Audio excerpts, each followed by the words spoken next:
yeah, we just had a major screw up. Yeah, that was our bad. We were recording for probably the better part Hour of and an 15 hour. minutes. yeah. Oh, wow.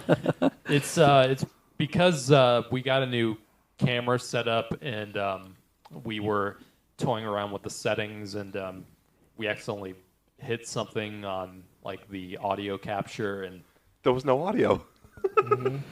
So, but we got it sorted out. So yeah, to recap, everybody got the trivia question right. What 70s comedy first used the F word? It was MASH. We went over the movies we've seen this week. We're not going to go over that again. Yeah. Yeah. Mine took way too fucking long. We were on the news. Actually, Paul wanted to mention something that I mentioned since didn't get a chance to hear it. So Yes, John is a first-time aunt. I heard that joke before. Oh!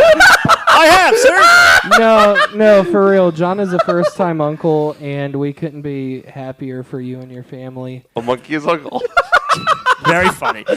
But anyway, but all seriousness. Hey, John, do you have any brothers? Huh? Do you have any brothers? Yeah, I have a brother and a sister. Yes. I was gonna say at least you're the best uncle. Alrighty then. But anyway, I didn't realize you had a Anyway. brother though. no, that's all right. That's okay. But no, congratulations. For Yeah, real. thank you. The baby's name is Ivy, which that's a beautiful name. Do you think, guys? Yes, That's, yeah, agreed. Yeah. So very excited, and I'm looking forward to me and my niece. Very cool. Dylan. Spray Bank got updated. Matthew is currently at 350. Paul broke 200. He's currently at 201. Catching up, motherfucker. Yeah, everybody else is the same. Okay, so news. And then we'll get to our main topic, which Yeah. we can talk Yeah. about. We're trying to speed through. Yeah. Teen Titans movie announced this week. Supergirl writer is also writing it. Joker 2 will be in 70mm. And 3 Body Problem comes out this week. That's where my news came from, Paul. I have 2 pieces of news. So, the first thing is, well, technically I have 3. I should have. Well, I'm glad I didn't waste time on this earlier because now we're actually audible. Wherein Lies Continue, Episode 1 has finished filming. yep, Nice. just got done yesterday. After how many fucking filming delays? Yeah, there were a lot. It's we can ungodly. look I have never had any production that had this many delays. Nope. Not even the first harvest. And it's unfortunate because it's nothing that anyone could have controlled. But Nope. I'm very excited that we have that wrapped and expect it on YouTube relatively soon. I thought weren't we releasing it like the whole series like a normal series, or were we gonna? So I'll answer that after the podcast. Okay. Because there's details I can't say Yep. publicly yet. But so that's news number 1. News number 2 is we are going to soon be launching pre-production for a short that I actually wrote a year ago called No Paradise. I'll briefly recap the story. I initially wrote it a year ago, like I said, and I didn't really feel like that I knew anybody that could be in this short with me. Because, like, my thing is I've always wanted to play a single father, and I didn't know any kids. Thankfully. Aside from Delilah Hefner, who worked with me in the first Harvest and in Manic 3, but I'm trying to break the habit of working with the same people over and over and over again. Yeah. So I was like, obviously we're going to work with Delilah more, but for this I wanted new people, and I just kind of put it on the back burner. But we were doing an audition. It was me, Heidi, and Caitlin auditioning someone else, and Caitlin's daughter is in the short that we were, in the episode of wherein that we were auditioning for. And I had never heard Caitlin's daughter read or act before. But the moment that we finished the audition, I was like, I think I have found the other cast member. So then I revisited the script and I rewrote parts of it. I changed the ending, and best script I've written, I fully believe. But my best work by far. We're casting the final role as we speak. We've had 2 fucking amazing auditions. The bar is very high. Definitely looking forward to the new work. Can't wait to see it. This, I feel like, and especially cinematography-wise, and even acting-wise, Wherein Lies Continue Episode 1 is going to be the best thing that we've put out. I've shot a lot. I think did a lot of good stuff with this one, especially yesterday. So. Yeah, dude, yesterday it was so cool. Like, obviously, whenever I'm holding the boom mic, I'm trying to focus on making sure that I'm holding it high enough or in the right position. So, like, I try not to peek over at the camera to see what's going on screen, because that's not my job when I'm operating sound. But I couldn't help but like try to sneak a peek every once in a while at the camera. Yep. Really amazing shots. I really hate doing audio, so I want to give that to someone else who's better at it than I am. I'm used to doing more video, so hopefully that changes soon. Yeah, so that'll be coming out soon. Now, the big news for Scream 7. Just to recap a little bit, I am cautiously optimistic. I'm glad that Neve Campbell's coming back. I still, however, believe that this is going to be the worst Scream movie since Scream 3. It's curious that Kevin Williamson is the one directing, because he's not a director. He's a writer. Yeah. He doesn't direct. So I'm very curious. I do think that there's a lot of possibilities with him being attached in such a capacity now. For example, we could finally get Stu back, which was his original plan for Scream 3. Yep. Yeah. I feel like to an extent we might get some aspects of what Scream 3 was supposed to be, which I'm all for, but it's overshadowed by what they did to Melissa Barrera. Correct. And, yeah, I agree. And I think, I don't know, I'm cautiously optimistic. Will it be a good movie? Probably. I think all the Scream movies are good, even if I'm not the biggest fan of certain ones. You know, with the killer idea, they really let those plans do. I'm Another. I'm going to ignore your ass. I don't think anyone really knows like what the story for this one is going to be. No. Like obviously there's been no leaks thus far for this version.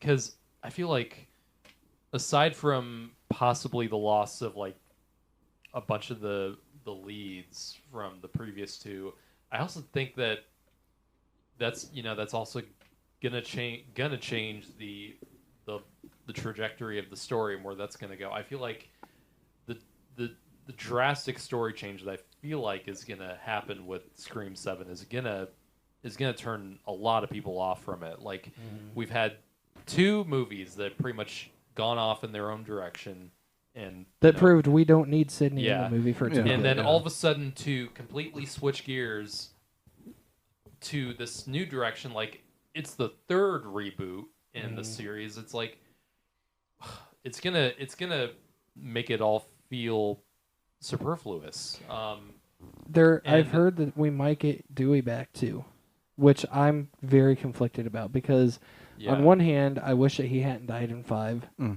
but on the other hand, if they bring him back now and start a new timeline, so you think they're gonna bring him back? It's a rumor. Yeah, it's been a rumor for a while.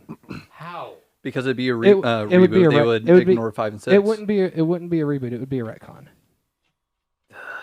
I mean, the Scream movies have gotten away with a lot of fourth wall breaking. That would be pushing it. Exactly. Like it's becoming a comic book franchise. They killed Dewey.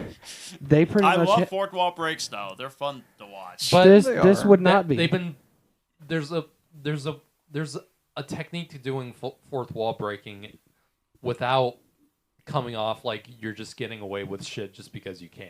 And that's Deadpool a lot is of a great movies example. since Deadpool have really embraced fourth wall breaking, and some of them have, some of them have turned successful, and others have fallen flat on their face with it. And I become less of a fan of fourth wall breaking in like mainstream media because I feel like it's just a lazy cop out for bad storytelling. Yeah. I know you said the third reboot. Actually, I feel like it's 4. You know why? Yeah. Because of the TV show that came out. Well, I don't really count that. I'm That's talking, not- I'm That's talking which spin-off. I It's haven't not- seen. I haven't seen the Scream TV show. As Neither of have now, I like season 1's the best. Season 2 is good. Season 3 fucking sucks. Really? Okay. Yeah. But no, the Scream TV show as of now is not canon. Yeah. Oh. So okay. it's entirely separate. So I really that's don't. Weird. I really don't That's count weird. it. I always feel like I have always seen it as just a movie turned TV show. I mean, it is I haven't MTV, really seen it- so I haven't really seen it as anything more than that. Like, because we've had so many horror movies have TV series. Yeah. Even Friday the 13th and Nightmare on Elm Street. Now Halloween. Believe soon. believe me, there's a reason you probably didn't know that those were TV series. Something So- you will like, John. In Scream 3, not Scream 3, Scream's third season, there's a KB song used. Oh, nice. Okay. Cool. I like But that. I like that type of I music. will say, like, if you do consider the TV show part of the franchise, which I do to an extent. Season 3 is really the only one Does that it could be have any considered of the, canon. the same I- characters? No. Okay, so seasons then I don't 1 really and see 2 it. have the same characters and same story arc. Season 3 is entirely separate. It's also the only season that has Ghostface. Yeah, because they have the weird Lakewood that weird slasher. mask. The Lakewood slasher. Which was set in Indiana, actually. Yes. I feel like season 3 has the weakest Ghostface reveal in the Weakest entire characters, franchise. too. Weakest characters, weakest Ghostface reveal. I mean, he's basically dying, and he's like, "Oh, by the way, I'm Ghostface." Like, it's so stupid. And here's what's weird. And It's- also, it's he's not an It's actor. not streaming anywhere. So Yeah, you That's, can't even watch it's it on not Paramount even on Plus. Paramount Plus. What the What? fudge? What's the TV show? Yeah. It was it's on Netflix. It's Is on it? Netflix right Not now. anymore. Yeah, it is. Oh, it is? Maybe I You know watched what? it the other Google day. probably did Yeah, an you know what? update Let me for check. it. Let me check. Yeah. Dylan. I just wanted to ask a question really right now that's slightly related. Where's Chucky streaming? The show. I don't think it's I think it's streaming on the yet. Sci-Fi It's on channel. cable. It's on cable. It's on USA Network, I believe. Well, if it's I if think it's with previous sci-fi, seasons it are on might be on Peacock. Peacock. Yeah. Yes. Yeah, that's right. Okay. I just want to ask that since it was slightly related. I'm pretty curious about it. Which, I'm okay with I- the TV show. Yeah, I've heard a lot of great things about Yeah. Chucky. Jennifer Tilly's amazing. Yeah. Yes. As far as Scream 7 goes, how I'm feeling about it, I'm indifferent to the thing now. I was really excited before all Yes. this drama shit started. We were getting Sam as Ghostface. But I mean, they shot themselves in the foot. There's no other way to put it. They've screwed themselves royally, and now they're struggling to like figure out a way to right the ship again. And I feel like I don't know what they're gonna do with this movie, but I feel like I'm not gonna. I feel like me and a lot of people are not gonna like it. In a way, it's almost like they tied a concrete block to their feet and are trying to swim back to the surface. Yep. I can see them announcing Patrick Dempsey soon.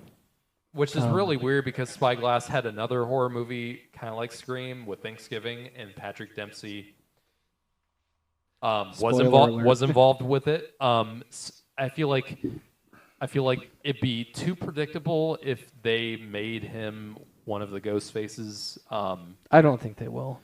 Hopefully not. He would be a Because they good did something Ghostface. Don't get me similar. wrong, but So I don't know. Yeah, I just at this point until I see like a story idea or see a first trailer, I don't give a shit. I really don't. Yeah, and I just checked. It's not on Netflix. It was off last year. So it's I've so watched it's it one of this those year. movies or one of those TV shows that's kind of like in the ether. Which Yeah, is you would the problem have with a you would lot of have streaming. you would have to buy them on Google Play. Oh, and don't they have physical media releases? I think so. Yeah. I think I of the believe first so. two I'm seasons. sure they're on Blu-ray somewhere.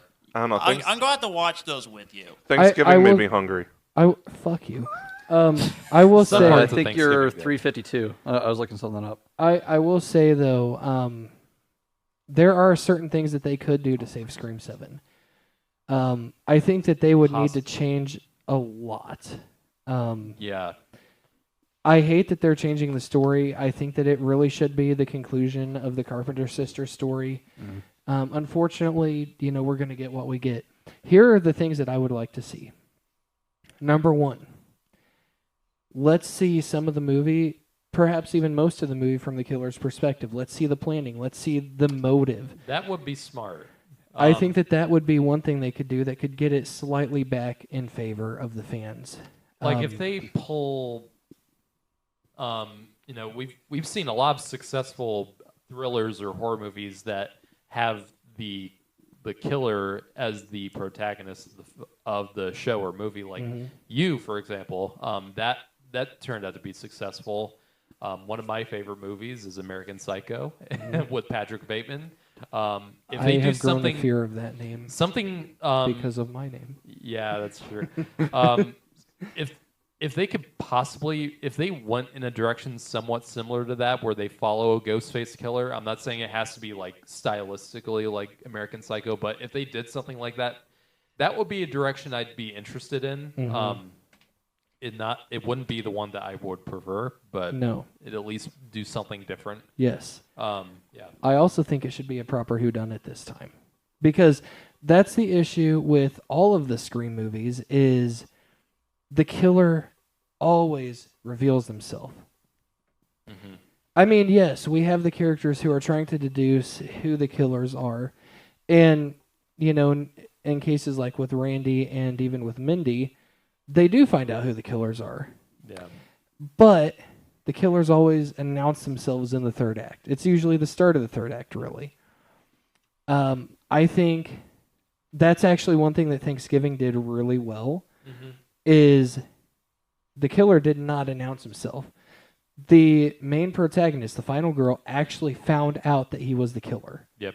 That was amazing. It was done very well, and I think that Scream 7 should follow suit. I think that'd be amazing. I think that is another thing they could do to get it on track. Also, for the love of God, don't bring Dewey back. No, I swear to God. He is confirmed dead. Don't do it. Yeah, you can. Yeah, if they do What that, is your problem? the only way I feel like if they were to bring Dewey back, and they would literally just call it a retcon, and at that point, I'm out if they do that. I have one major I also thing. want to be out too because of Matthew's puns. Yep. Fuck off. I also I have one more thing, and this is going to piss people off probably. Uh-oh. Kill Sydney. Yeah. Here's why. Hear me out, Subvert John. Hear me out. Okay. Hear me out. All right. Number one, she has survived every movie. Yeah. She's had her story. Yeah. There's not much that they can do with Sydney, because she's badass now. Yeah. She literally goes up the stairs in Scream 5, as of now her last appearance, shooting through doors, because she is not afraid of Ghostface anymore. She no longer has that PTSD that we see in Scream 3. Right. Yep. Or at least not to the same extent, at the very least. Kill Sidney Prescott, because there is not one horror franchise, at least it hasn't been retconned, where the killer wins. And people are so used to Cindy surviving because she survived all these movies. It'll really throw people for a loop if she actually dies. Then the interest for Scream 8 is going to be through the goddamn roof, because who's going to take over? Does that mean that Melissa has to come back? And that's what I hope, if Sydney does die, is they make it so that Melissa Barrera has to come back. The only way. It's not going to happen that way, but a guy can dream. Yeah. I'd be on board with that. Yeah. But will they bring her back? Also, No, kill they couldn't. Gale. Yes. It's about time. Holy shit, she survived, what, 3 attacks? 4? I will say, though, the Scream 6 chase scene is one of my favorites in the franchise. It's great. It's really good. I'm starting to think Gail's invincible. She might She be got at plot this point. armor. She's got plot armor. Kill 100%. Sydney and kill Gale in the same movie, and the stakes are high enough to make Scream 8 really interesting. Yes. If they do a Scream 8. They will. They will.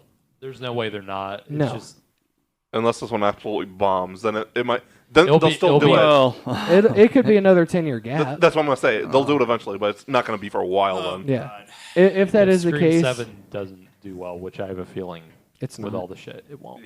But- I mean, based on a plot concept, we'll see. Maybe the plot will be good. We will see. So, let's see. They'll come think- up with, they'll let's come see up how it with goes. something. I think if Stu does come back, it needs to be the last shot of the movie where he takes the mask off after killing either Sydney or Gale. Yes. That's how I would write it. Yeah. We'll see. I would see not that reveal happening. Ghostface until the last shot. We're in the end game now. Don't go to the Thanos comparison again, Yes, for the love of God. Because you know For how much the I love of freaking all love things holy. Endgame. That is my favorite MCU movie, and it always has been. let's quickly move on. Yes, please. My next news topic that I have is the South by Southwest Film Festival that's going on right now. Yes. A lot of exciting stuff has been happening over there. We've had, there's been a lot of movies being shown there, and a lot of big and exciting movies for the next couple months are being shown. And a few of those include the Monkey Man film Let's that's go. produced Can't by wait to Jordan see it. Peele and is directed by first-time filmmaker Deb Patel, who you guys all know from Slumdog Millionaire and even a movie like Chappie, which Green Knight. Yeah. Green Knight, which is awesome.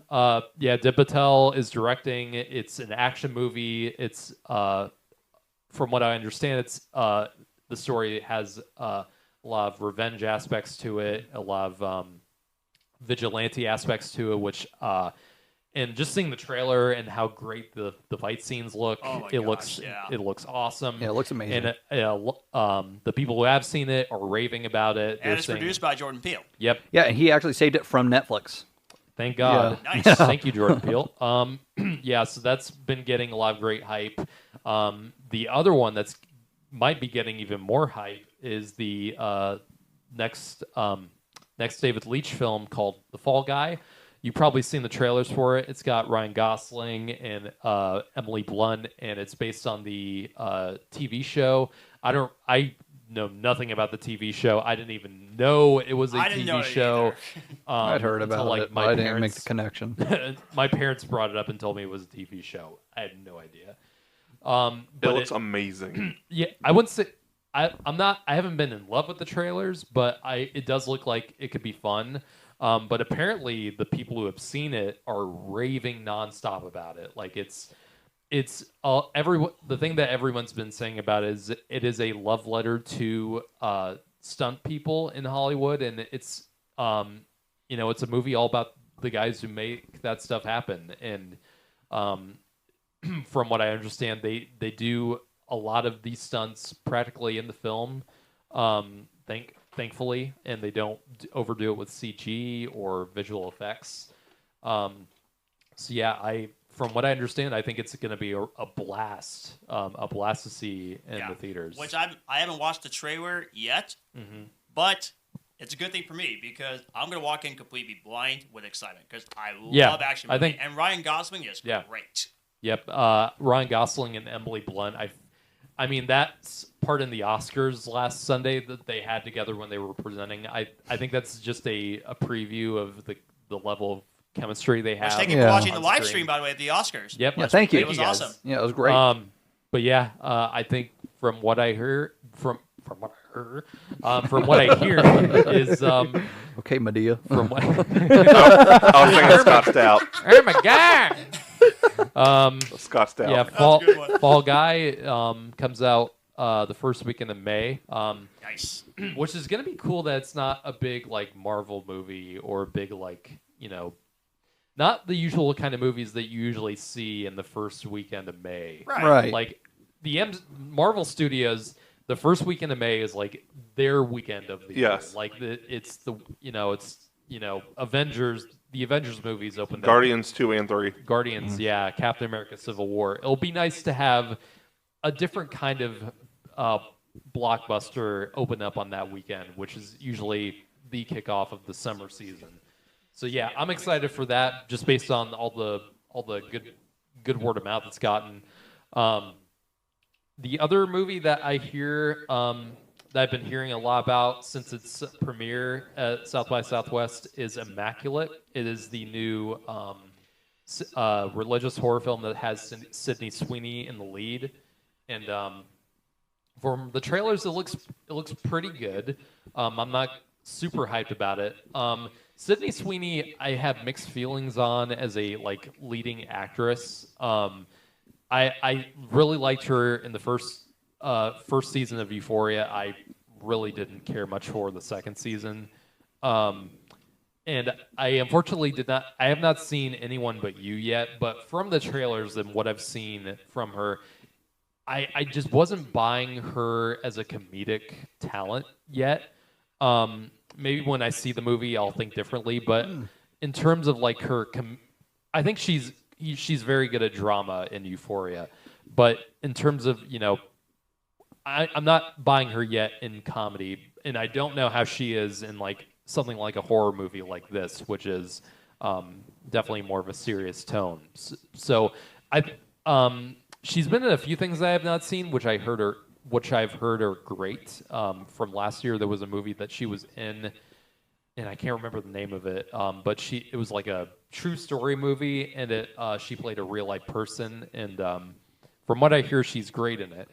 So, but from the reviews I've gathered from the people who've seen it, I'm hearing it's getting mostly good reviews. I think currently has a 67% on Rotten Tomatoes, so it's not getting overly overwhelming praise. So we'll see with that one when it opens up in a couple weeks. I thought she was great in Madam Web. God. With moving on from that, yeah, we're gonna. I think but it was such a good movie. I think we talked enough about Madam Web at this point. I still haven't seen it. With Good. Yeah, Good. I'm waiting for it to hit streaming. Oh no, I urge you to keep that streak going. with Fall Guy, I may be wrong, just based on what I've seen from the trailer or two I've seen. Mm-hmm. Movie-wise, they're not similar, but I feel like some of the humor is kind of similar to a Ryan Reynolds-ish, Deadpool. Yeah, that's what I've been that's what I've seen, and David Leitch, I think, has shown a lot of great talent in his previous films. He started off with Chad Stahelski, because the cool thing about it is that David Leitch and Chad Stahelski, who both started the John Wick franchise, they were both stunt guys. That was their profession before they got into directing. And that's how they, made John Wick stand out so much because they had such experience with action and stunts that they really, they started off, in my opinion, a whole new style of action movie. John Wick, I feel really did kick off a new era of action film, and I think it doesn't get enough credit for it. Not only are the stunts next level, but they're actually well-made movies, too. Yeah. Because, a lot of the 80s action movies, they have good action. But they're not necessarily good movies. Not all of them. Yeah. A few of them really do, but a lot of them, they're not story-heavy. No. But, no, David Leitch, because they went their separate ways to do their own films. Stahelski continued the John Wick series and did the sequels. And he also did Atomic Blonde. I've not seen that yet. Atomic Blonde is okay. I don't think it's as good as the John Wicks are, but I think it has its own style and energy compared to John Wick that I do appreciate, and Charlize Theron kicks ass in it, absolutely. And James McAvoy is terrific in it. The two movies Sydney Sweeney did were Reality and Americana. Yeah, Reality was the one I was thinking of. And that's one I heard a lot of good things about. I just haven't seen it yet, so I'll definitely want to check it out. But anyways, David Leitch went on to do, I think, he went on to do Deadpool 2. He went on to do Hobbs and Shaw. Then he went to do Bullet Train. So he's had a pretty good track record overall when it comes to these action films. Did he do Drive Angry too? No, that was way before they got into. Oh no, that was Louis Terrier or whatever. Yeah, okay, or something like that. I don't I didn't see Drive Anchor. I heard it's not good. It's in entertaining. 3D. It's in 3D too, apparently. Yeah, it is. It is. Why the hell is a movie like that in 3D? There's some bits in it. Who knows? Me. Let's just say it's Nicolas Cage's most extreme. It's one of his more extreme Yes. movies. Yeah, 100%. It was like at the very beginning of his like truly weird era. Yes. It works for him. he's what makes that movie work, in my opinion. It's not a good movie, but It's not good. It's entertaining. I'll defend it that way. yeah. Now, I don't know if this is going to premiere at South by Southwest, and I saw the trailer for it a few days ago. The First Omen, a movie that has been getting me more excited about it based on the trailers. It looks good. Like the first trailer kind of stunned me because I'm still kind of hurting from Exorcist Believer because I really did not like that movie at all. And, I'm really wary of these horror reboots right now. But the trailer for it did kind of have a really creepy sense to it, especially with how it was, all the shots were in reverse, which is kind of cool and unique for a trailer. The new trailer came out last week, and that did get me more interested in it based on what the story was about. Because if you don't know, it's a prequel to The Omen, and it's before Damien is born, and and we see the woman. Now, the interesting thing about it is that all the lore and backstory of The Omen, even in the books, is that Damien was born from a jackal.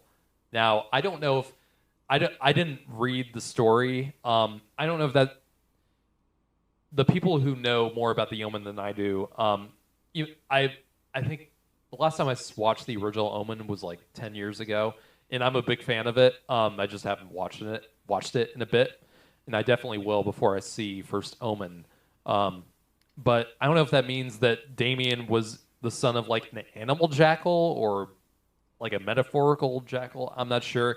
And the movie the First Omen doesn't really go into that direction when it comes to Damien's origin. But I do like that it's the trailer at least gave the impression that it's not Satanists that brought Damien into the world. It's actually the church who are using Damien as a way to make non-believers fear in something and convert. I think that is a great idea for what they're going for with the First Omen. I think that's a very interesting idea, and we'll see because I think the movie comes out in a few weeks. I don't know if it's going to be any good. I hope it's at least better than Exorcist Believer, and I don't know. We'll have to see. I think it'll just depend on how it's executed. Mm-hmm. What do you think of the trailer for the Terrell movie? The what? Terrell, however you prefer to say it. I just say it, Tarot. It could be fun. When I watch the trailers, it definitely feels like something I've seen before. We'll see. It definitely feels like it's going for the kind of like 13 Ghosts esque kind of thing with the different spirits that are going to appear in it. So we'll see. It has the potential to be decent fun. I'm not holding my breath for it though. I think it's very excited for it. No, I almost forgot. Out of nowhere, Blood and Honey 2 comes out next Tuesday. Oh my god! Yes, dude. let's go.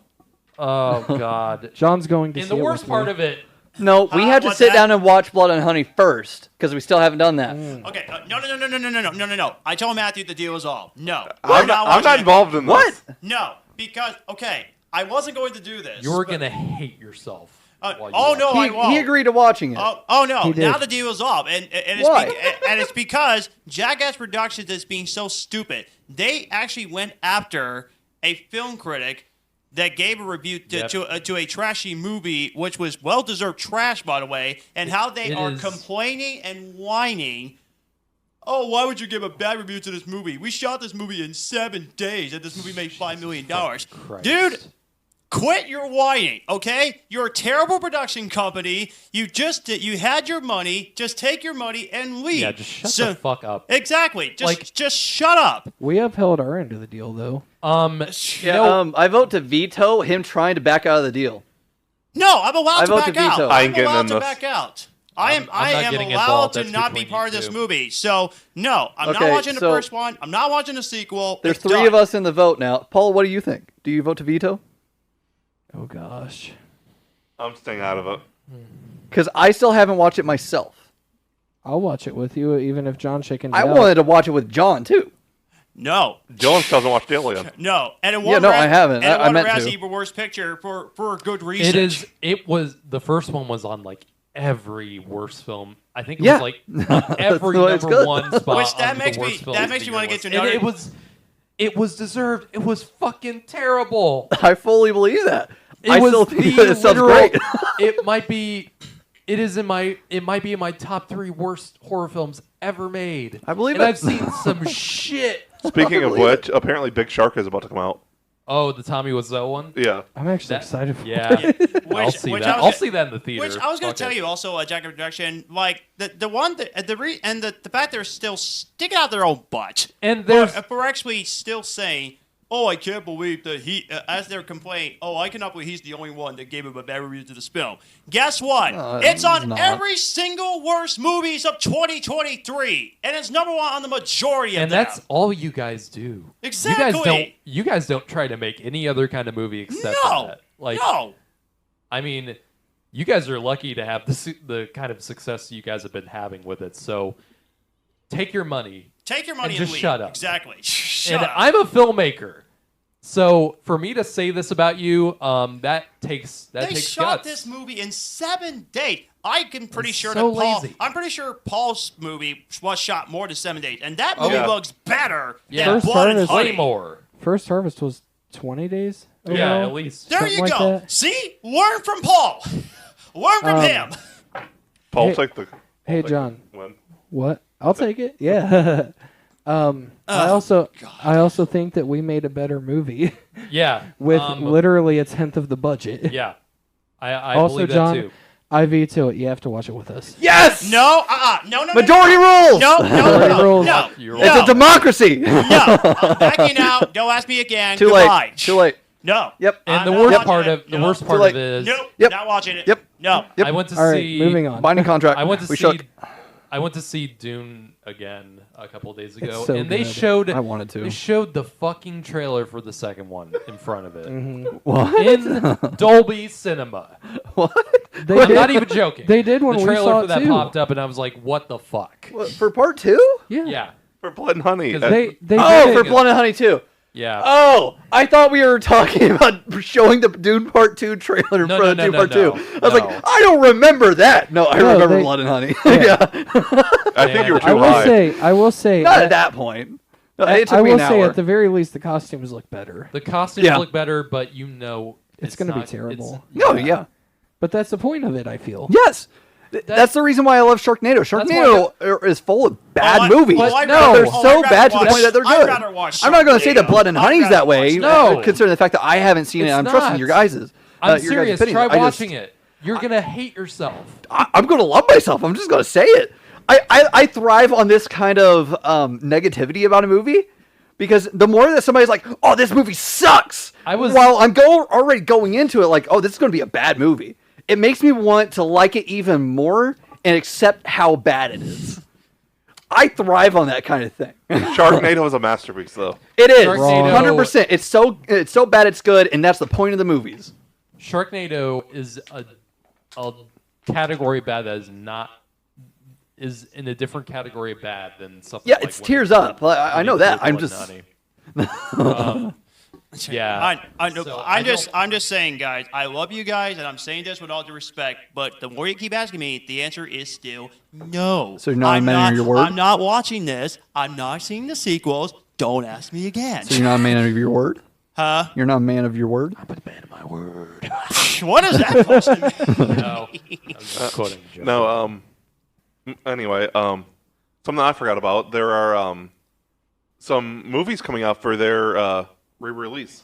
Yes. Yes. Oh yeah. All the 1 through 6 of Star Wars are coming out the first week of May. Oh, I didn't hear about that. What? Yeah. Oh, awesome. So I believe there's something else I heard. Yeah. 1 is on 2nd, 2 is on third. The original trilogy is on May the 4th, and then 5 is on Revenge of the 5th. Nice. And then all the Spider-Man live-action movies are being re-released. That I'm excited for. I am not, because I thought they. So I was under the precedent that they were just re-releasing like Phantom Menace in May. No, they're doing all 6. They're doing all 6. Yeah. 1 day only. Last year, 1 day only. Phantom Menace, I believe, is more than 1 day, but the other ones are all 1 day only. Man, I'm gonna Why have to in the request world days would off. they do that? That's I'm weird. requesting Now, those days off. I'm going not- to see Revenge of the 5th. I'm not seeing Phantom Menace re-released. I'm seeing all of them. I still don't like it. I'm just telling you. I like it. Revenge of the Sith is I'm going to see. If it's Revenge of the Sith, I'll go see that. I Yeah, will willingly I'll definitely go see that. it, yeah. But That's if on the it's 5th. If it's Attack of the Clones or Phantom Menace, no, thank you. But I have now last year. I have now seen 2 of the original trilogy in the theater. I saw Empire Strikes Back because that actually got a re-release in 2020. Yeah, during yeah. when theaters were kind of iffy. Then I went to last year. They did Return of the Jedi, which was really cool to see in the theater. So it'd be really. I definitely now want to see New Hope when it comes out. Last year was the anniversary, correct? Because then Yeah. It was. Return came out in '83, I think. Because Yeah, 4 2020 years. was the anniversary of Empire too. Yeah. So yeah. So there will be a re-release of Revenge of the Sith, right? Yes, be. on Revenge of the 5th. Wait. So what day is that going to happen? I believe it's a Friday. Oh my god. Is it Are May you 4th? doing Yoda? Yes. No, that's It sounds that's a like Sunday. Yoda- I could do a better. It sounds like Yoda Yoda's than that. constipated. It's Sunday. Is it Sunday? It's Sunday. Oh shoot! Before the podcast. Yeah. Nice. Yeah, and May the 4th is on a Saturday. Now, to stay on the topic of Star Wars. Yeah, real quick, speaking of that. and I did want to bring this up. We're not going to go into it like for a while, but Because I do have a few things in the news too. Rogue Squadron. Apparently, it's in talks to actually happen again. And Patty Jenkins actually was on a podcast talking about it. And from what she's said, they are looking for another draft of the script from her. This movie, oh my god! Like Lucasfilm, what the hell are you guys doing? What do you mean? Like, I want to see this movie. It's not about whether I want to see the movie or not. It's Yeah. because of the fact that Lucasfilm is such in a shitty state right now that every time they announce something, I am not going to believe it. Like, because they keep dropping projects, they keep announcing projects, they never happen. Stuff gets constantly pushed back. Yeah. Stuff aimed for movies gets turned into Disney Plus shows that end up being shit, like Obi-Wan. Yeah, I wasn't really a fan of Obi-Wan. Obi-Wan. How dare It would have you? worked better as a movie. I think Okay. as a that's show, fair. I don't agree. it literally Oh, okay. is 6 episodes. This shit has to go. 6 episodes is not doing you guys any favors anymore. Well, you know, And- I agree about that. Ouch. But It's Yeah. literally just an extended movie that's padded out. That's my problem with a bunch of these Disney Plus shows because Wow. not only with Star Wars but with Marvel, and I think they're changing that up and they realize that was a broken formula. But I say they canceled Yeah. Captain Marvel 3 and Ant-Man 4. Yes. They already canceled those. Trying to thank save God. money. reworking I don't Eternals wanna see 2, them. unfortunately. I don't want to see any of those because, and I don't think many other people want to either. Yeah, Disney So, struggled last year big time. Oh well. Eternals. On rewatch, I've watched it like 3 times. The first time I liked it. The other times I was like, no, this is not. It got better for me every single time that I watch it because initially I was like, I'm not I sure just how don't to care feel about the this. characters. Well, yeah, it's because they don't spend a whole lot of time fully developing them. They're like, oh yeah, no, they've been around for thousands of years, but they're like, they don't- oh, now they're nowhere. They don't have almost any chemistry with each other, and they're Yeah, all I played by agree with that. extremely good actors. Yet they just don't. in Eternals, they just didn't really work together. Well, I just think that it was good as setting up who they are, but I think that the fall is the fact that like that movie was the setup. We don't really have anything now, and it's been 2 years now. Yeah. About same 2.5. thing with Shang-Chi. Same thing with a bunch of these other Marvel characters that haven't heard anything about. Like, they're doing such a bad job with it right now. So, and hopefully, with this break coming up, with Deadpool being the only thing that they've got on their schedule, they need focus in on what's working. Yes. And cut out all that's not. Apparently, Shang-Chi 2 is going to start filming beginning of next year. And that was one of the things that worked for them. Yes. So, yes, Shang-Chi was amazing. Focus on that. And that's great. Don't focus. I don't think. Do we need a Thor 5? Like, I don't think we Not do. really. I would argue that we do the way that Love and Thunder ended. But that's the only reason why I would argue almost for no it. one We've likes had Love four. and Thunder. So I don't.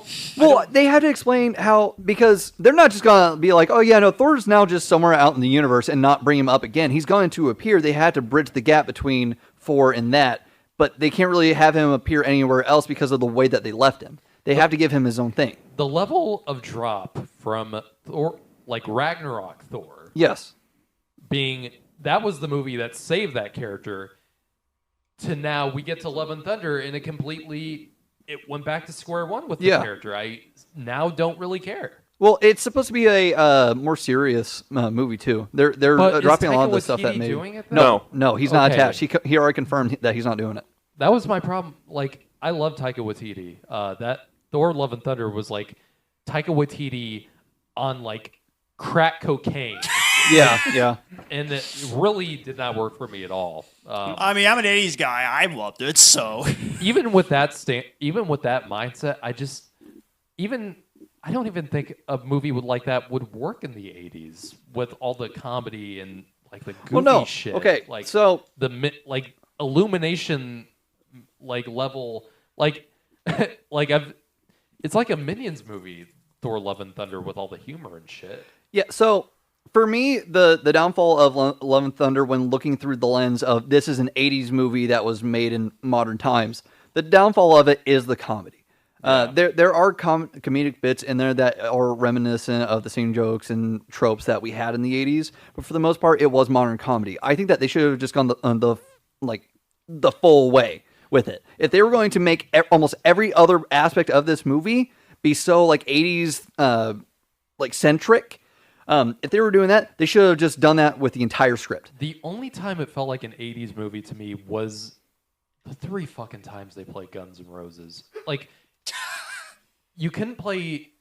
I mean, I'm not saying it had to be like Guardians with this massive, soundtrack with all these artists on it, but you play the same song twice. I feel like... I don't remember that. And with Immigrant Song and Ragnarok, it worked because it boosted the moments that it was in. The times it played Guns N' Roses, it didn't do that at all for me. I hated what they did with the characters in Love and Thunder. The fact that they wasted Christian Bale. Yes, I agree with that. God, you had gold right there, and you completely did almost nothing with it. He was easily the best part of the movie. He was for the brief 14 minutes that he was in it. I felt love longer than that. It's just a little Christian bit, Bale, but- but Okay. he didn't belong in the movie. No. That was the problem. It was very unbalanced. The humor, and then Christian Bale almost brought a horror element. Yeah. Yeah. It was way too unbalanced. And then the serious element of the cancer storyline. It was all over the place. In a movie with a tone like Infinity War, that would have worked. Yes. That character would have absolutely worked in a movie with the tone of something like Infinity War. Yes. But in Love and Shit Thunder, no. What a Sorry, Is that I really Matthew's autobiography? I've gone on and on about how much I Yeah, don't all I like can Love say and is let's Thunder. hope Rogue Squadron will actually be good. So yeah, Patty Jenkins is hopefully going to do that, or if the movie's even going to happen at this point, I really don't know. And until Lucasfilm, first of all, Kathleen Kennedy, I've given her so many chances, does not belong in that level with all the shit that's been going on. I'll get to that later. It's not to do with her as a person. I'm just saying what she has displayed in her leadership ability, I don't think is. Yeah. What do you think? I think that it's too much interference from Disney. That's what I think it is. That is the point. I don't think it's Kathleen Kennedy. I think she does her job great. It's the fact that Bob Iger is doing such a massive overhaul. And granted, he was trying to pick up the slack that Chapek had. And I'll give you that. Like the Bob Chapek has, I think, the reason for many of Disney's failings can all be traced back to when Bob Chapek entered in and had that mandate where everything had to be about Disney Plus and influencing people to go there completely almost is destroying them right now. Yes. And that's the reason why they had, well, not the reason, but one of the reasons why they had so many flops last year. They had so many just movies not live up to their potential. They tried to do too much. So hopefully, I'm hoping that now that they're going to try to do less stuff and have more focus on what they want to do, that they will allow Kathleen Kennedy to hopefully, get to actually do projects with Star Wars again and focus on the movies. Yes. I don't need all these fucking Disney Plus series. I don't think anyone does. Well, I can appreciate the interconnectivity. It's something that I love. I love reading the books that have come out in the new canon. I haven't touched Legends a whole lot. I like the interconnectivity. I like the fact that they're trying to share that across the screens because they were already doing it with the mediums, with the animated shows versus the live action movies. They were already doing that. So the fact that now they're doing more live action shows, I do like that.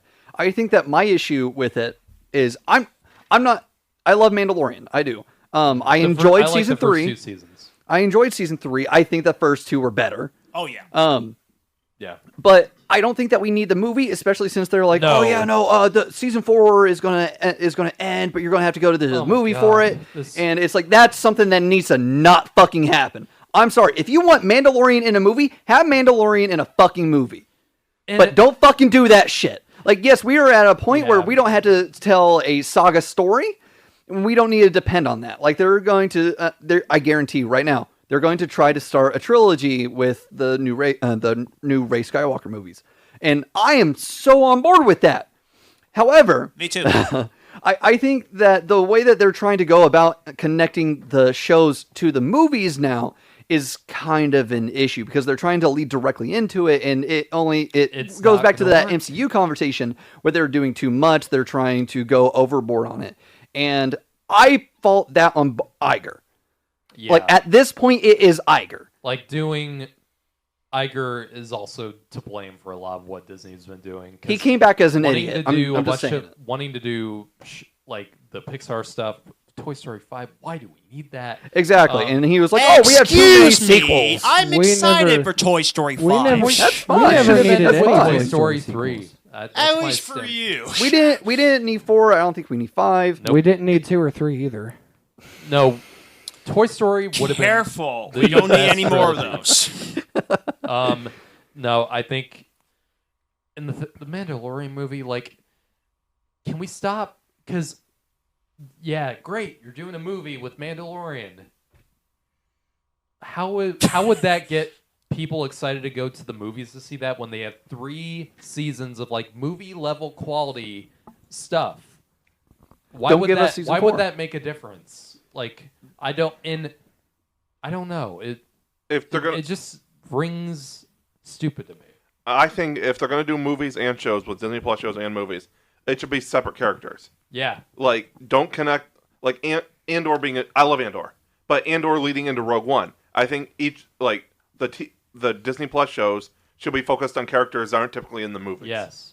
And isn't that the problem that we've all been having with the MCU? Like, having to keep up with the movies and the shows at the same time. We can't do that. And the metrics are proving it. That's why I think the new formula is going to go better. They're extending the shows more to like 13 episodes, and it's a lot. They're going to have like a separate corner of the MCU. A lot of the shows are going to be, with the exception of like She-Hulk, a lot of the shows are going to be more like R-rated, grounded stuff, and that's going to be its own separate corner of the MCU where you don't really have to watch those to watch the rest of the MCU. Like Daredevil, Blade, Moon Knight, those are all going to be more adult. stuff like Rogue Squadron, I think, would be great for Star Wars because Squadron, as far as I know, is its own standalone movie. Yes. Yeah, it's set during the New Republic so which far. Would be cool. I think I love Patty Jenkins. I think she has so much talent in her. Despite all the the hoopla about Wonder Woman 1984 and the to put it the least bit divisive to say the least, I don't think that should be her death note. The level of hypocrisy, one bad movie will kill someone's career. How many times have we said? How many times has Shyamalan did that, and yet we still give him the benefit of the doubt? I personally think it has something to do with sexism, but that's just me. Yeah. Speaking of Disney Plus, that brings you to the next news topic that we're going to get into. Wait, what? Garrett. Oh yes. Oh yeah. X-Men '97. Show's coming out. March when's it coming 20th. out? March 20th. 20th. Yeah. Okay. Wednesday. It's been getting a lot of hype. Now, did you guys watch the X-Men animated series? Yeah, No, I've wish- been watching wish it I through did. again recently. I in prep. did not grow up on it. I was mainly into Batman and Spider-Man and a little bit of Superman too. So I was not raised on X-Men when I was a kid. I certainly want to watch it now. But it's X-Men 97's been getting a lot of good buzz up until. And this doesn't really have to do with the show. Oh, I forgot the about creator, this. being fired for some suspicious activity with OnlyFans. So Well, that wasn't fully confirmed. There have also been reports of workplace harassment. That was a thing. It's just I don't think that they actually found out that he had an OnlyFans until just now. So I think they were looking for the reason, and they kind of, it was the straw that broke the camel's back, quote unquote. I just think that they decided to plan it like that, and they're not trying to confirm it being that because that makes it look like they didn't care about the harassment. I think that that's what it was. I have my opinions on something like that. If that was the sole reason why he was let go, I have my explicit. I have problems with it too. Don't get me wrong. Yeah. I was just under. I only heard about the OnlyFans thing, and I personally think. I mean, I get it's Disney. I get it, but we live in the age now for that kind of stuff. So I don't know.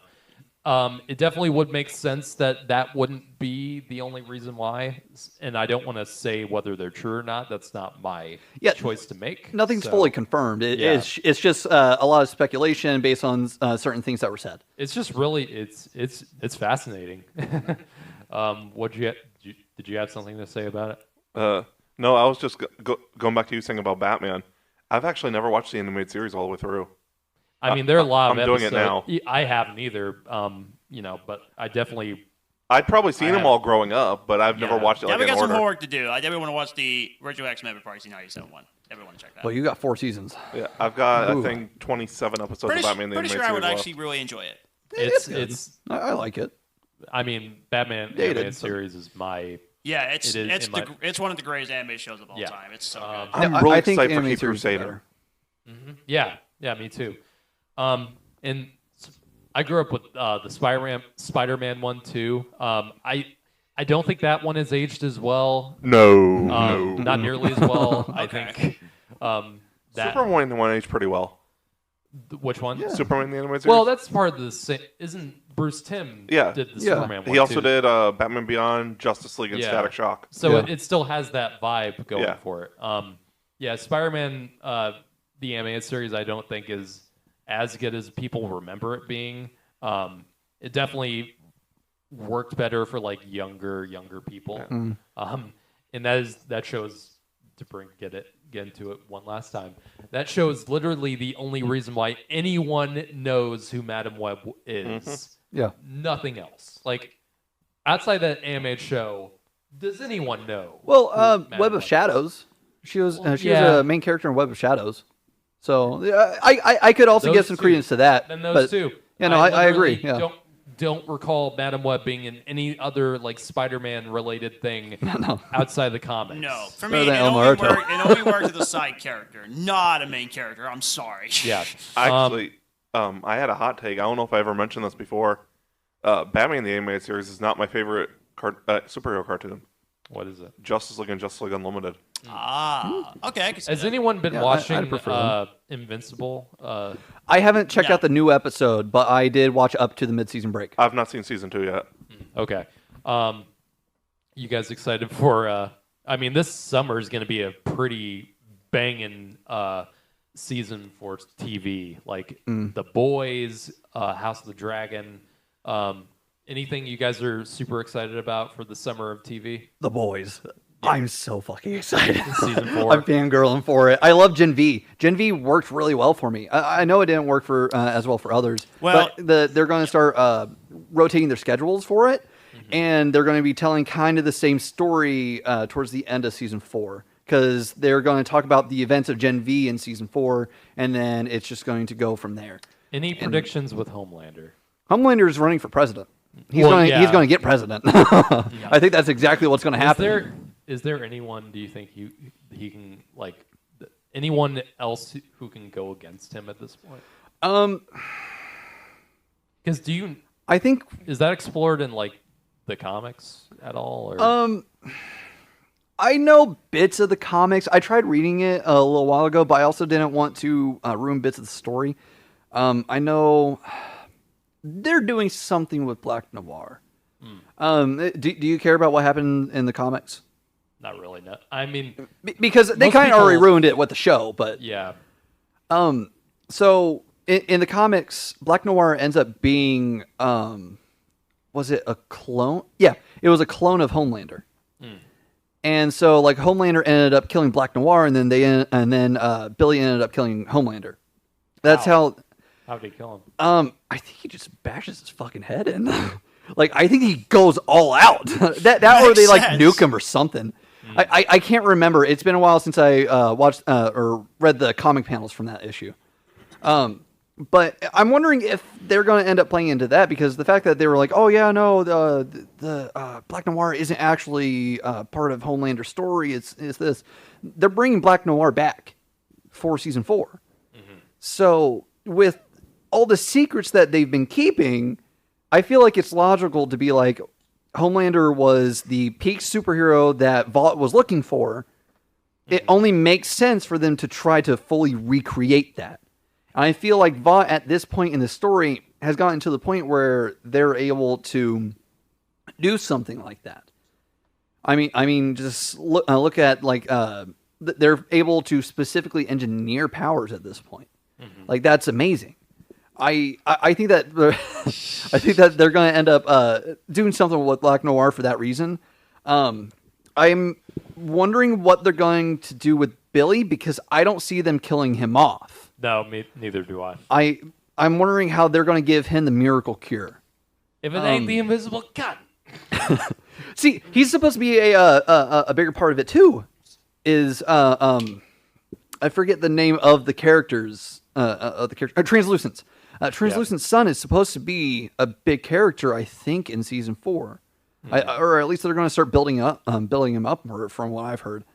I think that if they end up having it so that Homelander gets taken down by anybody, I think it's going to be Ryan. Because, yeah, Billy fucked Ryan up. Like, he kind of screwed himself over on that one.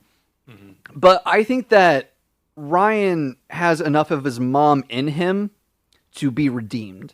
Because currently Homelander is, for, I would say, lack of a better term, but at the same time it's kind of on point. Homelander's kind of grooming his own son. Yeah. He's grooming him into being just like him. And I feel like Ryan has enough sense in him to be like, okay, maybe this isn't great. And I think that if it comes down to it, I think that it's going to be Ryan versus Homelander. Yep. And I think that it's going to be solely because Homelander did something to Billy. I think that's what it's going to be, because Ryan does have a connection to him. No matter what Billy did, I do think that Ryan does have a soft spot for Billy himself. And I don't think that Ryan's going to let Homelander kill Billy. And that's going to be a conflict that comes up, because they clash every season. Yep.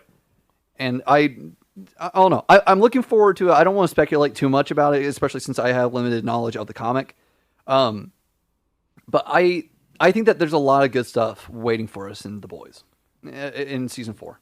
I don't have anything summer per se, but I am very excited for Creature Commandos and the Penguin. Are those coming out this year? Yes. Holy shit. Yeah, I can't wait for Creature Commandos. I think Penguin's October. Nice. I hope they push it back like they did Batman 2. Oh, man. I didn't even... Don't get me started on I don't that. even want to talk about I that. kinda forgot That about was going to be my topic, but I'm not going to go I don't there really now. want to talk I'm about not it. doing it. We're all upset about it. WB, fudge you, man. I'm grateful. I don't know why, but I don't know why it's getting delayed. Come on, but dude. I don't know either. I have one thought about it, an actual thought, not just to piss Matthew off. I think that, at least my hope is, they're taking just more time to develop it. hopefully, Matt Reeves does work slow. He is notorious. For Okay, that. and he is a fantastic director. Yeah. Yeah. What do you got, Dylan? What were you saying? I was just going to wait for my little bit of news to come up. Oh, okay. And then I was Okay. going to say... Yeah, I was just going to tell you real quickly I remember about something. I'm excited for. I don't know if it's going to come out in the summer. They haven't done a release date yet. But Phineas and Ferb season 5. I cannot wait to watch that. Are they still going with that? Well, no, they're They- bringing it back. They're bringing it Oh. back. Which I'm excited for that. I'm gonna do my. Okay, I'm that's cool. gonna do my rewatch. Hopefully, I'll do my review of each season on the Cinema Asylum podcast, the TV show, leading up let's to do season it. 5. I Yeah. never that'd be did. cool. I never did my Avatar live action review No. for the first season. It's fine. We Didn't still need to watch do it, a Bad didn't Batch watch it. season 3 review when that ends in May. Yeah. You said what, Garrett? I didn't watch it and didn't care to. I'll stick with the animation. Yeah. I believe you got one final news topic. I think. Nah, I didn't really want to. Okay. Scrap that. But to finish off on the TV shows, very excited for The Boys. House of the Dragon, I am very excited for because I still I haven't was seen- such a big. House of the Dragon season 1 surprised me so much with how much I really loved it. I love the new characters it established. I found the world building in it to be it made Game of Thrones more interesting to me in retrospect, and because like most people, season 8 really disappointed me. So I was ready for more disappointment, but thankfully they stuck the landing better with House of the Dragon. So hopefully they continue that goodwill with season 2. So that's the TV shows for me. Yeah, we shall see. All right, might as well get to my. Dylan's got one more plot. Oh, well, I thought that John had a little bit of news. Yeah, okay. yeah, I do. Yeah. I was just going. Now you're with him. skipping me. No, I thought you were getting into the main point. No, that's all right. Okay. All right. So they did the announcement for the new Super Mario Brothers movie. It's not a sequel, Yeah, that's apparently. It's actually been confirmed that it's a different Super Mario Brothers movie. It's going to come out April 3rd, 2026, which is going to be a monster year of films, 2026. So what are we thinking? Mario Kart or Smash Brothers with this?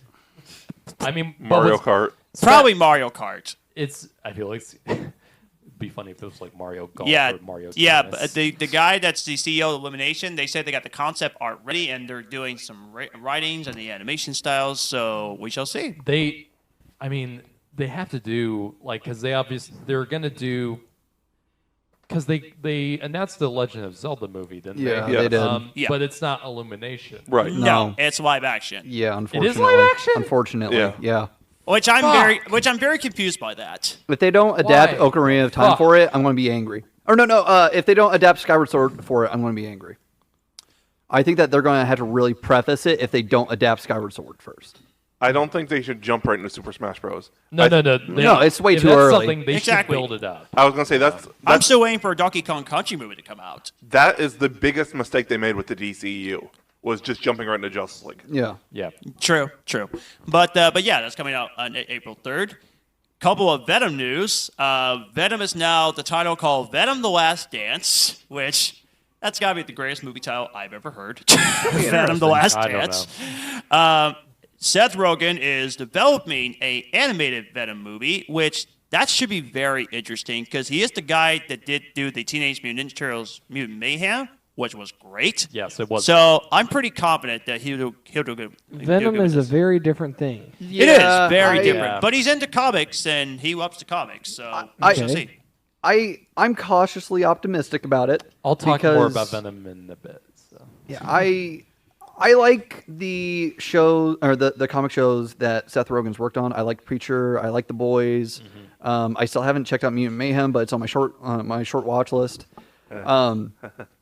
I got like an episode into Preacher and I was done. It's not for everybody. It's not. It's one hell of a show, to put it lightly. Yep. I liked it. But for Venom is very far off from everything else that he's touched. Because you can be like, oh well, it's kind of like The Boy. It's not.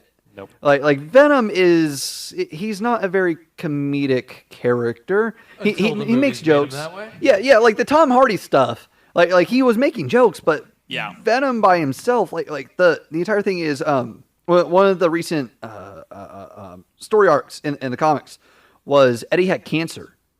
Yep. And Venom was what was keeping him from dying from it.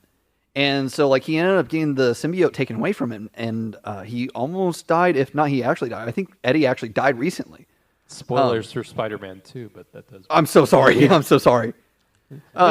I played Spider-Man 2. So okay. I got you. I feel like they definitely took an influence from that story for the game Spider-Man 2.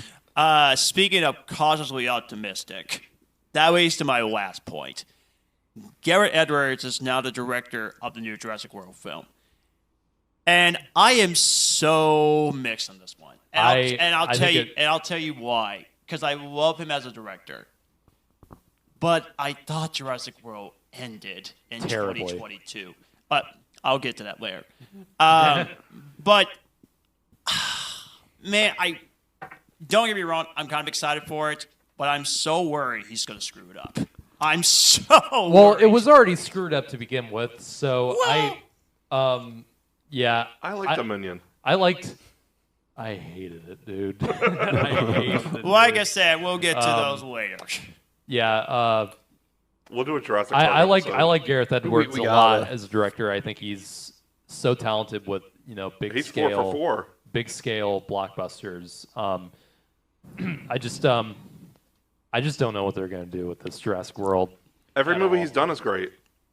I wouldn't say all of them are great, but I have really admired a lot of what he's done. So, yeah. There have actually been rumors about what might be in this movie. So first of all, they might be going back to the islands to extract scientists, and apparently there might be more human dinosaur DNA crossover. And some aspect of it, which, if you don't know, that was actually originally one of the story points that they wanted to follow with the first Jurassic World movie. That's what I thought they were going to do. Yeah, and so that's kind of what that's currently the rumors about the story for this one. I've got some news about Jurassic Park. This one didn't know there was 2 Jurassic Park movies. After he thought it was just Jurassic Park and then Jurassic World. What? Oh, so you didn't know about Lost World or 3? I mean, I only knew about the first one. Really? Well, those 2 movies are. I don't like Lost World. I enjoy Lost World. I prefer 3 over Lost World. I don't like either 3 or Lost World. I dislike them fairly equally. 3 just felt completely pointless and like a cash grab. Lost World, even though Spielberg was still behind the camera, I still feel like the script was just not nearly as on the same levels the first film. Yeah, agreed. So, the only good thing about 3 was the T-Rex Spinosaurus fight. Yeah, that was about the only dope. scene I liked. The pterodactyl scenes. Okay, Pterodactyl scenes are fucking great. Yeah, those were some of the best scenes in the entire fucking movie. The characters in them, fuck. Yeah, okay. Yeah. What? I'm totally spacing on the actor's name, but you guys know who I'm talking about. Shameless. Talking about William H. Macy. Yes, Yeah. that's why I thought his name was. I just didn't want to say it sound like an idiot, especially after my Scorsese fuck up last week. Again, I apologize. His character's a complete fucking moron in that movie. Yeah, no, well, he was like, Alan, The constant like, shut the fuck up, dude. Tia Leone constantly screaming in it. Yeah. Yeah. Oh my god. That trace sequence. That's so. Oh my god. That gosh. scene. That scene I is have a some meme. Yeah, I still agree about Lost World and 3 being about on the same par of bad, quote unquote. I think 3 is worse than Lost World, but I can agree with that narratively. I personally just don't like the direction Lost World went in at all. Yeah. Yeah. I just 3. I think that 3 has enough redeeming things for me to put it over Lost World. Nothing touches the first one. No. No fucking at all. way. No. But it's I just that's my personal thing. I understand why they get such a bad rap. I just The first I Jurassic like World, I think is a fun movie. Yes. It's obviously, it's borrowing a lot from the original, but I think as it did its job for most people. Fallen Kingdom was dumb as fuck. That ending, good God. the first half was good. I'll argue that. That's As soon as the they thing, leave too. the island, I was like- liked the first half, and I liked the second half was what killed that film for Yes, me. yeah. The second act was so goddamn stupid with the twin shit. The clone, the clone stuff was why. The part where it turns into almost like a haunted house movie with a dinosaur, that was cool. Yeah. It was just I just didn't really care at that point. And I like the scene with the Brachiosaurus and the volcano that broke in the my heart. smoke. That broke my heart the first time I saw that. Aside from that, I don't think that movie's good at all. That's all I got for my side of news. Dominion, I don't think I liked anything in. I think Dominion was just from beginning to end a train wreck.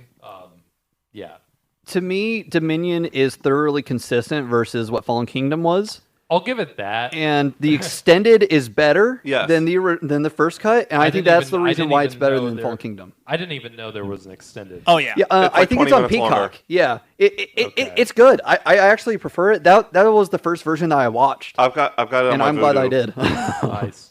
So Yeah. I'll give you my password if you want to watch it. I don't know. Okay. He doesn't My- know if he wants to sit through that. I can't be any more disappointed with the Jurassic Park or World movies. So, I mean, bring it on. I guess. So, Let's finish off the news real quick so we can get to our main point. yes. Yeah. Yes. So, a little bit of I believe horror news. Late Night with the Devil has 47 reviews on Tomato Meter now. Nice. 100%. I haven't seen gonna it. bring that I haven't movie seen up. a single movie Oh god. trailer I for saw the it. trailer. I was like, this creeps me out. The If, trailer. if John, the movie looks great, but no, I can't do it. No. usually I'm if John definitely excited reacts for it. like that, it means I'm gonna like it. Yeah. So, yeah. That is an interesting thing to say. I fucking love David Dastmalchian. Me too. I cannot wait. great. That's He is. Paul. I love you for that. He has only been in a supporting role like Yeah. his entire fucking career. This is the first thing where he's going to be a lead actor. He's going to fucking kill it. And he's been in because like this 100 is different his movies. fucking genre. Yep. He's been like 100 different movies. Yeah, I just Working with some of he's. the best directors. Yeah. I think it's time for him to really step in and shine because I think a lot more people are recognizing his talent, especially with the amount of stuff that he's been in recently. Yep. And I think that this is going to be like the first test of his mettle as a leading actor, which I think that he has more than enough talent to step up to plate. He had a pretty large supporting role in Last Voyage of the Demeter. Yeah, I heard about. I still haven't checked it out. I'm going to this week. Yes. Yeah, I've been seeing a lot of stuff more. I'm taking that as a sign I need to watch it. Is it streaming anywhere? think it's on Prime I believe Video. so. Yeah, I that sounds right.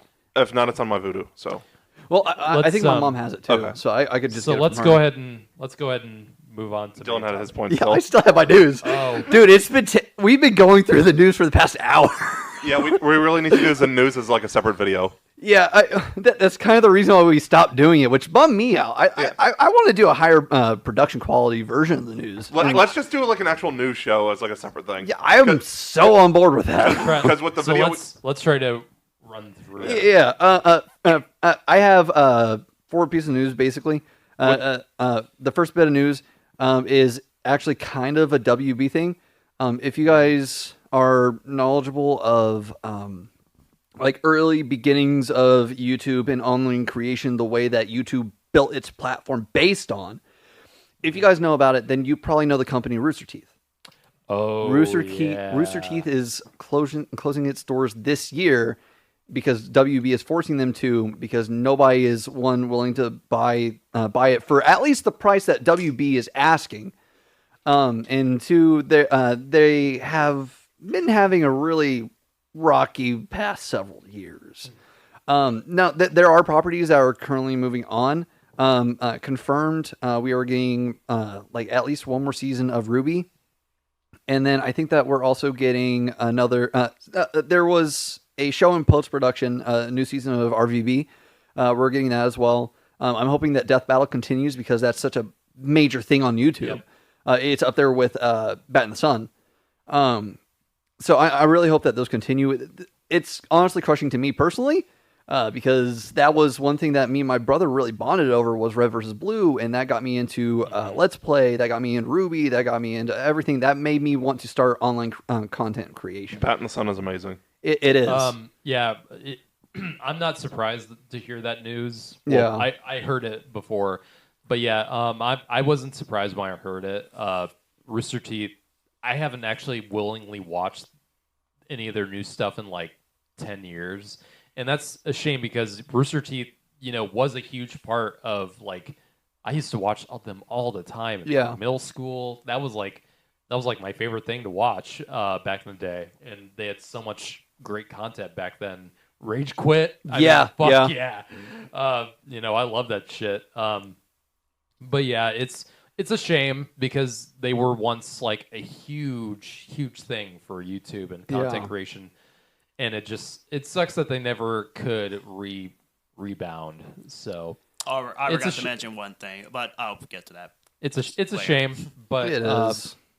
But I think it'll give the remaining people a chance to like do their own stuff. So. Yeah, which they've been having main people leave to do pursue their own stuff, like Jeremy Dooley, who replaced Ray Narvaez Jr. from the original 6. Yep.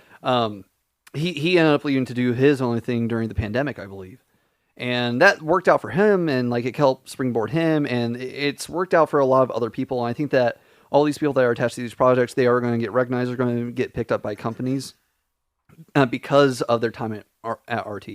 It's a major bummer. That's a major hit to my childhood, and it's upsetting. Moving on to the next piece, there's 3 rumor castings that I want to talk about for the MCU. Yeah. There are 2 they've been casted, but we don't know who they are just yet. There's a rumor about one of them, but I don't really want to talk about that. The first one, where it's a fully rumored this person has been casted in this role, is Silver Surfer, who is rumored to be played by Hayden Christensen. Mm-hmm. Which I think that would work really well. That would be cool. I'd like to see that. Which, if you weren't following the rumors for that, they were actually apparently eyeing Anya Taylor-Lovejoy for Silver Surfer, which I wasn't a big fan of that. Anya Taylor-Joy? Sorry, that's my bad. I'm everywhere tonight. They were originally apparently all at looking once. at that.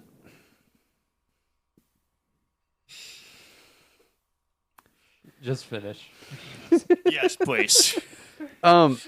Anyway, that's the current full rumor casting that we have, I believe, aside from, I think we already mentioned it, Javier Bardem as Galactus.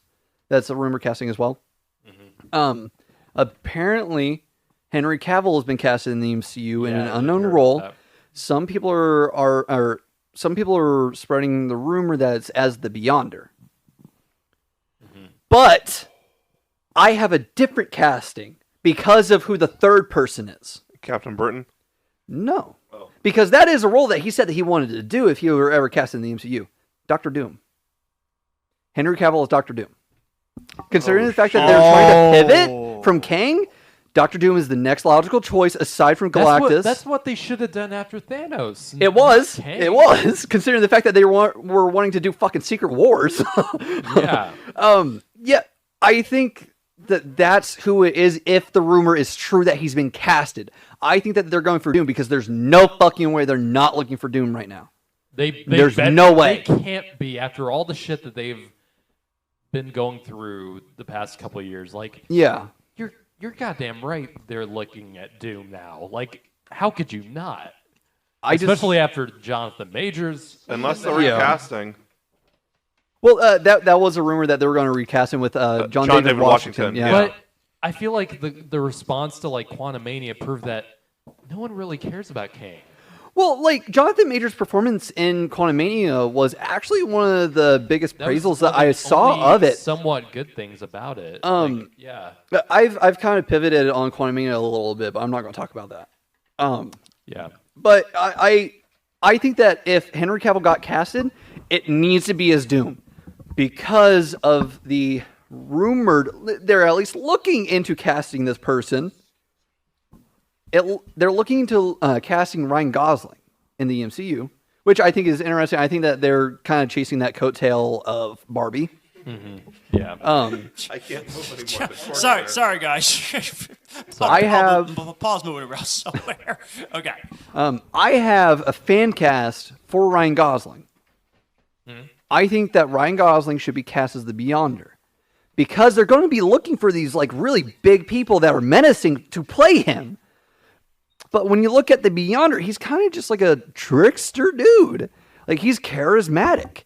Right. Like, I think that they need to go for somebody who you would not fucking expect to play the villain. I think that Ryan Gosling would fit that to a T. Now, granted, we're probably not going to get Secret Wars until 2027. And that's kind of at the earliest right now. I doubt even that. Yeah, I think it's going to be a minute before we get the next Avengers movie with how they were banking on Kang. Yeah. Even though he's been in the MCU already in a smaller role, I kind of want Lawrence Fishburne from Mephisto. As the Beyonder? As Mephisto. That would be cool. You know what? Are you only saying that because of the Matrix? No, I just think it would work. I could see that. Another thought was Jake Gyllenhaal, maybe. I still agree with the Sacha Baron Cohen. As long as they don't like make it a typical Sacha Baron Cohen style of writing. They won't. He has a dramatic side to it than does. He's more than just Borat. Yeah, I think that they need to lean more on that then, if they are going to go forward with that, because I think that that's actually a brilliant casting. For Mephisto. Someone, it was a rumor for a bit. It's probably not going on now. For Doctor Doom was actually Cillian Murphy, who I think I would like that. I'd be super really down for that. Damn interesting as Doctor Doom. I mean, would you really ever see his? Because you would never really usually see Doom's face out under the mask. Right? He should only be in flashbacks, because as soon as he adopts that persona, he's done. Now, I'm not really an expert on Doom. Is his face underneath, like, is it scarred? Or he's fucked up. Now he's not in the comics, but why is it disfigured like that? Isn't it black magic? Yeah. That's the way that it was originally in the comics. They might have pivoted away from it. I'm not 100% sure. Especially now that they fixed him, quote unquote. Or last I saw. But so far in the movie canon, it's literally just been he got fucked up during the same space incident that led to the Fantastic Four. But I don't. No, I'm not talking about the movies because I know. I'm just saying, like, I'm pretty sure that was solely from the movies. I think that I think that so you're right, in the comics, he's usually he just wears the mask. Yes, he refused. Okay. He calls that his face. Like that's how he chooses to be known. He can't be without his mask. It's just one of those things where he does not part with his armor at fucking all. My face, give me back my face. It's that exactly. No, he freaks the fuck out. He considers himself as walking around without his skin if he doesn't have his armor on. I think this just proves that no one no one, when they were making these Fantastic Four movies, knew what the fuck they were doing. At least not with Doom. Like that was one where they got like the rivalry down to a pretty good range. It's just after that. Yeah. Aside from the 2015. What was your next? Yeah, next piece of news. Yeah. That was it. That was it. I'm done. Okay. Cool. All right, guys. So here is the main topic for tonight. Finally. Yeah. It is. Thank you for bearing with us. We should definitely do the news as a separate segment next time. Yes. It has already been 3 hours. Yeah, we've been recording for the past 2.5 hours, even if the timestamp doesn't say that. Yeah, 3 hours. Yeah. Well, in this particular recording, how long has it been? It's probably only been about an hour and a half. Yeah. So yeah. If it's 3 hours, it's been like 1:45. 145. Yeah, because Okay. Okay. Yeah. We we started with 1:15. Yeah, we need to think of a good kick butt title for the news segment. We should call it the Cinema Asylum podcast. We'll brainstorm that later. Yes, we will. Yeah, we will. We don't need to spend any more time on that. Right. Okay. So the main topic for tonight is movies that critics loved that didn't do well at the box office, and movies that critics didn't like that did do well at the box office. Let's start with the box office flops.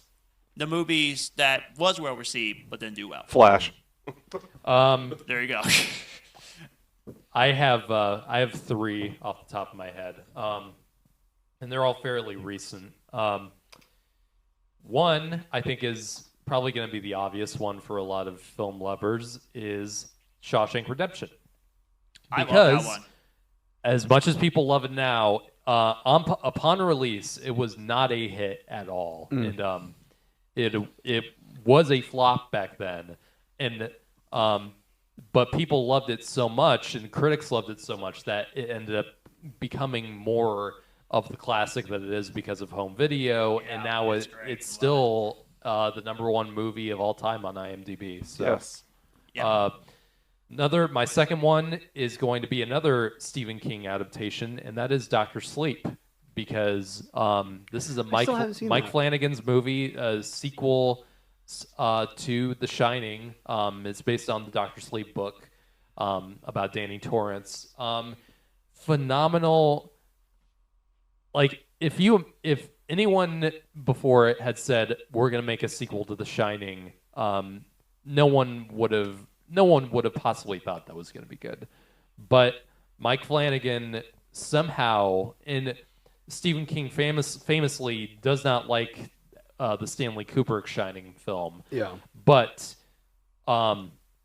Mike Flanagan's because in my opinion, Mike Flanagan is the most consistently good horror filmmaker that we have right now. Agreed. Because of everything he's done.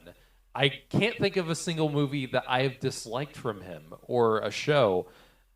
With Haunting of Hill House, recently with House of Fall of Usher. The Fall of the House of Usher. which was phenomenal. I really want to see Midnight Mass. Oh, Midnight Mass is amazing. I fucking love it. That might be his best show. Yeah, oh my god. I've got it saved to my Netflix. Fantastic. His movies too. I mean, you have movies like Hush. You have movies like a movie that had no business being as good as it was. Ouija: Origin of Evil, which was a prequel, I think. I don't think it's really confirmed to a piece of shit Ouija movie that Blumhouse made. Had no business ever being anything. Mike Flanagan made a phenomenal prequel to a horrible movie, which you don't hear much. You don't hear that much. No. But you get Dr. Sleep, which I think is the perfect bridge between Stanley Kubrick's vision, even though Mike Flanagan's vision is clearly felt throughout the Dr. Sleep.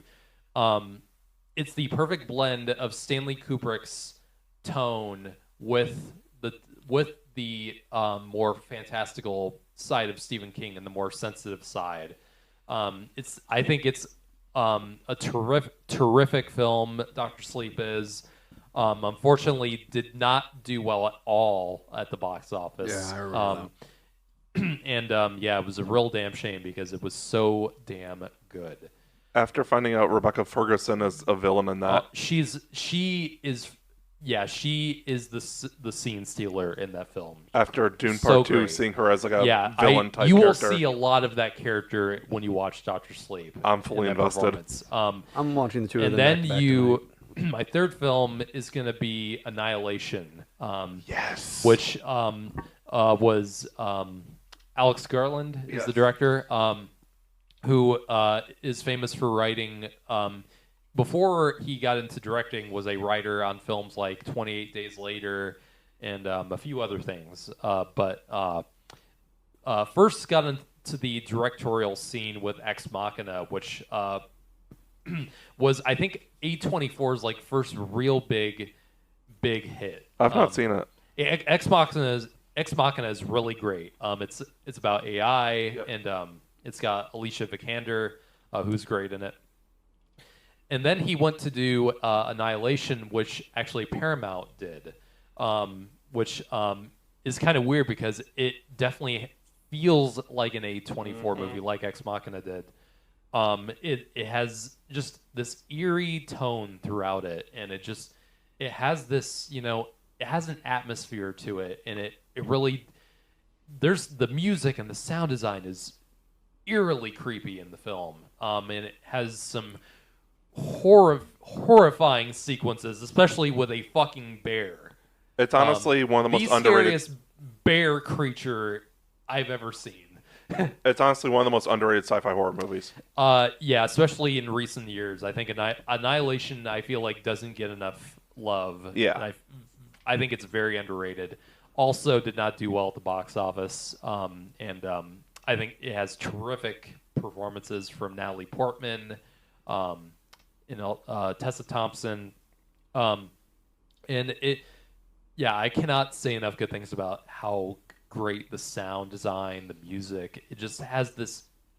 It really does pull you into another world. That film does. I might give that film a watch. I need to rewatch it. It's great. Watch it with the lights off. It puts you Okay. it just puts you. Matthew in a turns mood. off his lights anyway, so. Yeah, I've got the DVD. It's a great Nice. it's a great film.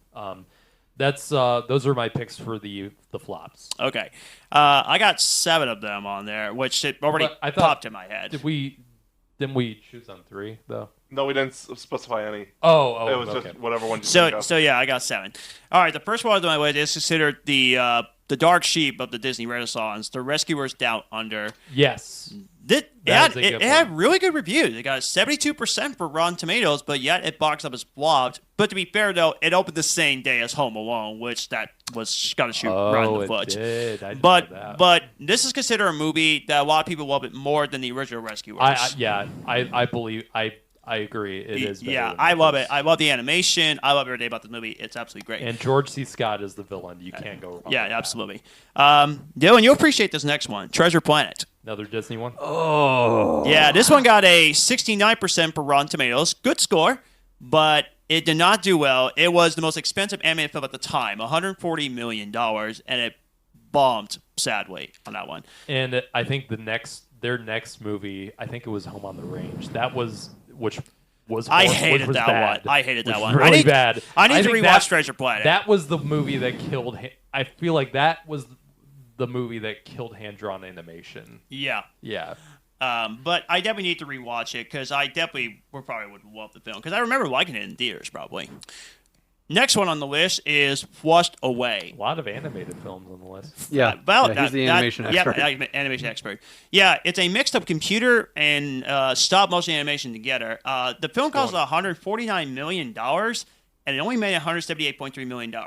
I love the movie. So I it's personally still- think it's very underrated. That does not mean just because it went above the budget, it does not mean it was a success. Exactly, It still bombed. exactly. But I love Flushed Away. I absolutely love that one. The Creator is next. Okay. Yep. That film should have done a lot better than it should have. I love The Creator. I personally think that's a sci-fi masterpiece. I love everything about that movie. 68% for critics really liked it. Audiences really enjoyed it, but it's very sad it did not do well. Dread is next. Yep. I mean, it has getting a cult following, and a lot of people love that movie. It has a 80% from Rotten Tomatoes. Got a phone call or something? Oh, okay. Yeah, 80% for Rotten Tomatoes, and it was not able to get past its budget, which is disappointing because I remember really, It's really so much liking better it. than the 90s one. Yeah, it is. Dread is incredible. It is. It is one of the best action movies. This next one is absolutely incredible. The Iron Giant. Yeah. Now, yeah. that is considered one of the greatest animated films of all time. Yep. And it was directed by Brad Bird, who would go on to direct some incredible Pixar movies that he directed. But this was his directorial beginnings of the animation. Had a small budget, $15 million, but did not do well because the marketing didn't do much. For some reason, as a kid, I didn't care for it that much. But as an adult, I've always loved it. But as an adult, I went back. I said, "Why did I not care for this movie? I love it. Awesome. It's absolutely amazing." And finally, the biggest of all films that bombed at the box office that definitely should have got a lot more money: Batman: Mask of the Phantasm. Yep. Now, if Crap, you stole one of mine. well, there You you have go. to change it. But yeah, if there's any movie that a lot of people can say, like most people would say it's the best besides the Dark Knight trilogy, Mask of the Phantasm would definitely be it. Yep. Had a very small budget, up $6 million. And people did not go see it, which How much did it make total? 5.6 million, that's it. Wow. Which I don't understand, because there are diehard fans of the TV Well, show. it's part. I think it makes sense because it proves my point that just because something is successful on TV doesn't mean it's going to be successful on film, and that's what I'm worried about with the Mandalorian movie. Right. Just because it's a huge hit on TV doesn't mean it's going to be a huge blockbuster on the big screen. Yeah. You know. But Yeah, when you, but when I you see talk, that. but when you talk about the best Batman movies, Mask of the Phantasm gets mentioned a lot. Yeah, it's up there. And most people, including myself, will call this one underrated. At least for me. That's how amazing Mask of the Phantasm is. Yep. So there you go. Those are my 7. Okay. got? I really only have 2. Okay. I think I misunderstood the assignment, so I kind of had to like scramble. I really only have 2. Matthew, I still think that you and I are going to have one shared one, so I won't say it. I'm going to see if you bring it up first. My first one, I'm going to pull from an animated movie, Onward from 2020. I like that one. Yeah. I love that one. 80%, 88% from critics on Rotten Tomatoes, 95% from audiences. Though there's a major reason why it. Yes. They pulled it from theaters. Because Because of the happened. pandemic. That Yes. was the last movie I saw before theaters shut down. Yeah. Yeah, I hadn't Same gotten for a me. chance to see it before the pandemic hit. So the first chance that I got to see it was with a migraine in a closed room of my cousin Oh, no. on an iPad, and I was dying. It had a budget of $175 million, roughly, and it only made $141.9 million, which that's a loss of $30 million, a little over. Which is huge for Disney. That's a major loss in their eyes. Pixar. Yeah, like they had so many hits, and then pandemic hit, and they had to pull in. Yeah. It was the other one that I have, aside from the third one that I won't bring up just yet, at least, we've actually talked about it before on the podcast, is Dungeons and Dragons: Honor Among Thieves. Yes, I was going to bring that up. I'm glad you did. It got a 91% rating from critics on Rotten Tomatoes, 93% from audiences. It was so fun. And while it made its budget back, it only made its budget back by about $58 million. Yep. And for Paramount, especially with the way that the crossover CEO with E1 Entertainment has been going, and you know the way Not that well. Hasbro CEO has been handling everything, we're probably not going to get a sequel to that anytime soon. And it's so disappointing because that movie is so much fun. Yeah. It is. If to me, it feels like, I think I might have said this when last time we talked about it. It really had that feeling of when the MCU was at its prime. Like, Yes. it feels like the kind of movie that Marvel used to make. Just Yeah. had a tone of self-awareness a great deal of fun, had great visual effects, had fun characters, and it left you wanting more. Yes. And it left you wanting more of the world and of the characters and the magic and all that. It's just a shame that the theatrical in theaters unfortunately it did come out right before the Mario Brothers movie, which Yeah, that was definitely part of it. Yeah. But yeah, it's a damn shame for sure. Have you actually read the tie-ins that they released? I have not. Okay, so there's 3 tie-ins. I haven't read the comic yet. They did like a short little volume. But they released the first novel, which was Road Neverwinter. So it's the story of everybody except for Doric, the druid. It's the story of everybody except for her. So great. He was so great in that. Well, the Doric actually got her own book. And that was pretty good too. It ties in super well. I'm thinking of different characters. You're good. Doric was The Tiefling. Sophia Lillis. Yes. Right. Okay. I was thinking of the Paladin. Okay. Yeah, Justice Smith. No, the Paladin. The Paladin guy. I forget his name. John Page. Yes, he was one of my favorite parts of the movie. Well, people are really hoping that he comes back for the next one because I think he said he was super open to it and he had a lot of fun on set. Yeah, and he was really hoping that he would have been able to come back. It felt like everyone was having fun on it. Yeah, I still want a campaign for the release of the full fucking session 0 that they did to prepare for the fucking movie, because cool to see. We got film clips from it during the behind the scenes features, but we haven't gotten the actual fucking thing. Release it. I know you fucking have it. If you recorded parts of it, you recorded all of it. There's no fucking way. Yep. Release it. It's bullshit that wasn't a special feature on the fucking disc. Screw that. Matthew? Yeah, I got a few. The Flash. All the critics love The Flash. Tom Cruise said it was the superhero movie we needed. It did not do well. No. I'm not going to lie. I have not rewatched it since. Me neither. I like it. I like it for sure, and I have fun with it. I don't think it's Tom Cruise level praise. Yeah, but, for what it was, I thought it was a lot of fun. And I even liked Ezra Miller in it. So I don't think it has a lot of rewatchability. I will always defend the casting of Ezra Miller as the Flash.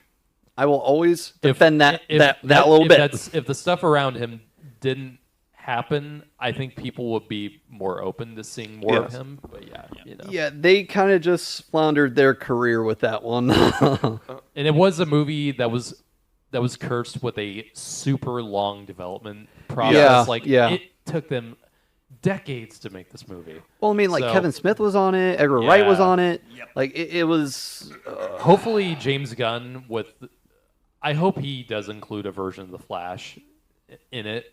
Either it's Wally West or someone like that, because I think James Gunn could really do something fun with that character. Oh yeah, 100%. I'll get the other DC ones out of the way. John, you stole Batman: Mask of Phantasm.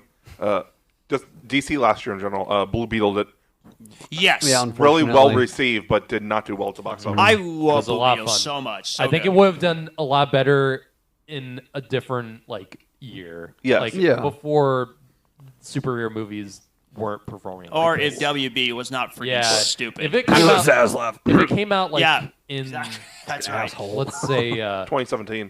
2017, that I think it would have done a lot better. I think DC's biggest problem last year was with the onset of the James Gunn universe and him not keeping any of the characters. It's like, what's the point? Like, none of these characters are going to amount to anything anyway. Yeah. But apparently he's staying. His next appearance is probably going to be in Booster Gold. Which I'm excited for that. That'd be Me cool. too. Yeah. As long as they keep the casting of Blue Beetle, he's Yes, great. he's they staying. are. They are. He was awesome. Sholo did a great job. Yeah. The last one, obviously, Shazam 2 for the DC stuff. Really? That didn't do well at the box office either. It did well. It made like $30 million I more wasn't than crazy budget. about it, but I really liked the first one a lot. Yeah. So It definitely wasn't even as good the as first one. film. Even the first film didn't do that great. Right. And I think it should have done a lot better. So Alien Covenant. really, okay. It didn't bomb, but it underperformed. Its budget was Yeah. I think it's at 120 million and it made 240, not including Prometheus, marketing. I think, did better. Yeah. Prometheus made like 450 million. Yeah, Alien Covenant is actually my third favorite Alien movie. And then last one, you're gonna appreciate this one because we love the cinematographer, Ad Astra. Yeah. Oh yeah. I love don't that one. I don't love that movie. I do like a lot. But, I mean, the cinematography. Yes. I mean, That's what no I said. reason to get toy. into it. It's just incredible. Yeah, I personally, I kind of found it a little dull, but I think that was part of the point. Yeah. And it's Interstellar and The Martian are definitely superior. Yeah, and it's not my kind of sci-fi. I can definitely see why others would get into it more than I would. I prefer a little bit more of the emotional kind of sci-fi, like The Martian or Interstellar. But there's definitely a big fan base for it, for sure. Yeah. Now onto the box office hits. No, Dylan hasn't done his. Oh, I'm sorry. Do you? Huh? What? You said you had one. Oh, yeah. I didn't think of Sorry what you were about that, thinking. Dylan. I didn't mean to skip you. No. I wasn't super sure about bringing it up. Okay. The 2017 Power Rangers movie kind of underperformed. Oh. It It made did. its budget back. But it wasn't a critic success. It wasn't. That's why I was, yeah. But audiences in general seem to love it. I feel like it got like 51%. Yeah, for I had critics, looked it up, yeah. okay. Yeah. It was 63% it's a little over the audience, cusp, but so yeah, I feel like it has a lot of really good word of mouth, especially with the people that can appreciate it for the way that it is and not Yes. be super bent on nostalgia. Yeah. And I still think that it deserves a sequel. And the fact that like the showrunner was like, yeah, no, we're not doing that crap. We're going to do this other more mature Power Rangers thing. It's like you already had the perfect setup. You had the established fan base. You could do it. You just have to make sure that you actually, market it well. You need to make sure that like you go all out for whatever's next. Hopefully that Netflix show does come out soon. I hope so. Okay. All right. Now we're doing the box office hits. Yes. I need to go first on this one Yeah, you go first. because I got a lot of defending here on these movies here. BVS. This one surprised me that it did not. It wasn't too bad of reviews percentage, but it was still lower. Die Hard with a Vengeance. It's got a 59% for Rotten Tomatoes, but it made over $300 million. And here's why it's strange. That's considered one of the greatest action movies of all time. Wait, really? Critics didn't like Die Hard 3? No, they didn't. Wow. Yeah, I was very surprised because I was thinking, but a lot of people love that movie, and yet, I think it's the second best. yeah, and critics at the time didn't like it that much, but I'm probably sure they appreciate it a lot more. But yeah, I was very surprised that it got. It's really 15. strange to me. Yeah, but I love Die Hard with a Vengeance. It's really great.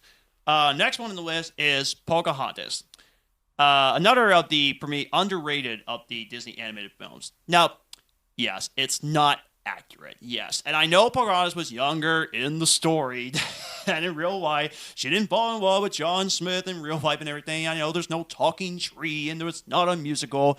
But I love Pocahontas. I personally think the movie is great. I love the animation. I love the musical numbers. And I thought the cast did a great job. Mel Gibson, bad side aside, he did great as John Smith. So I still will, despite Mel Gibson's obvious troubles as a Right.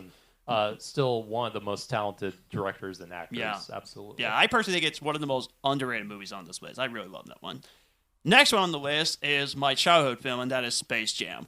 Now, I'm not going to lie to you.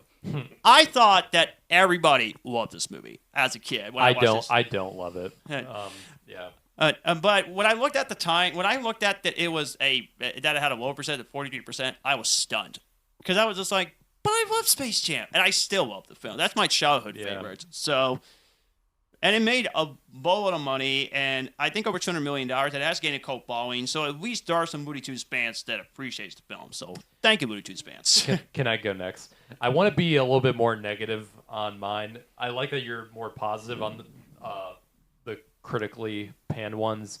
I want to be a little bit. I want to talk about the ones that I really don't like. Sure. That Okay. were box office hits. And then we'll go back to yeah. I got three for these two. The first one of the box office hits that were critical failures, and I don't like any of these three movies. The first one I want to get into, and I don't know how you guys are going to feel about this. Venom 1. I really don't like this movie. It's on my list. I really don't. I really don't like this movie at all. I think this is Tom.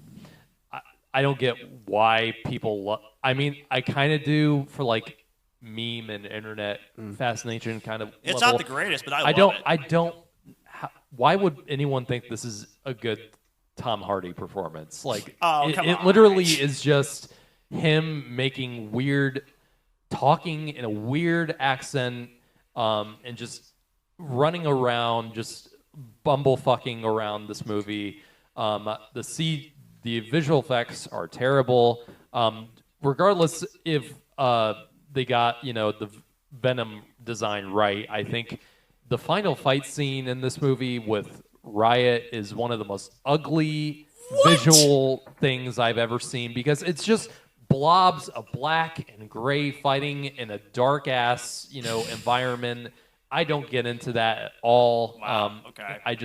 I found it just a very annoying movie. I didn't find it that entertaining, and it was, I think, a waste of what they could have done with a Venom movie. And I think it was just a waste of potential in general. Okay, I respectfully disagree with that. I personally love the movie. It's stupid. I like it's Venom stupid 2. Fun. I like Venom 2 more because it felt like they were more embracing of like the stupid shit. I think it worked a little bit more. I still don't think Venom 2 is a great movie by any means, but I think it's a little bit more entertaining. Gotcha.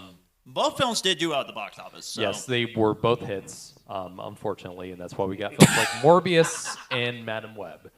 So my next film, masterpieces.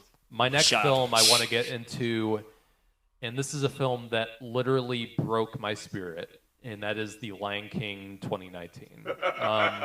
This film that was on the list. This film just hurts me, and all these Disney live-action remakes just hurt me in my soul. The more films that are announced in this subgenre, these movies kill creativity. They kill storytelling.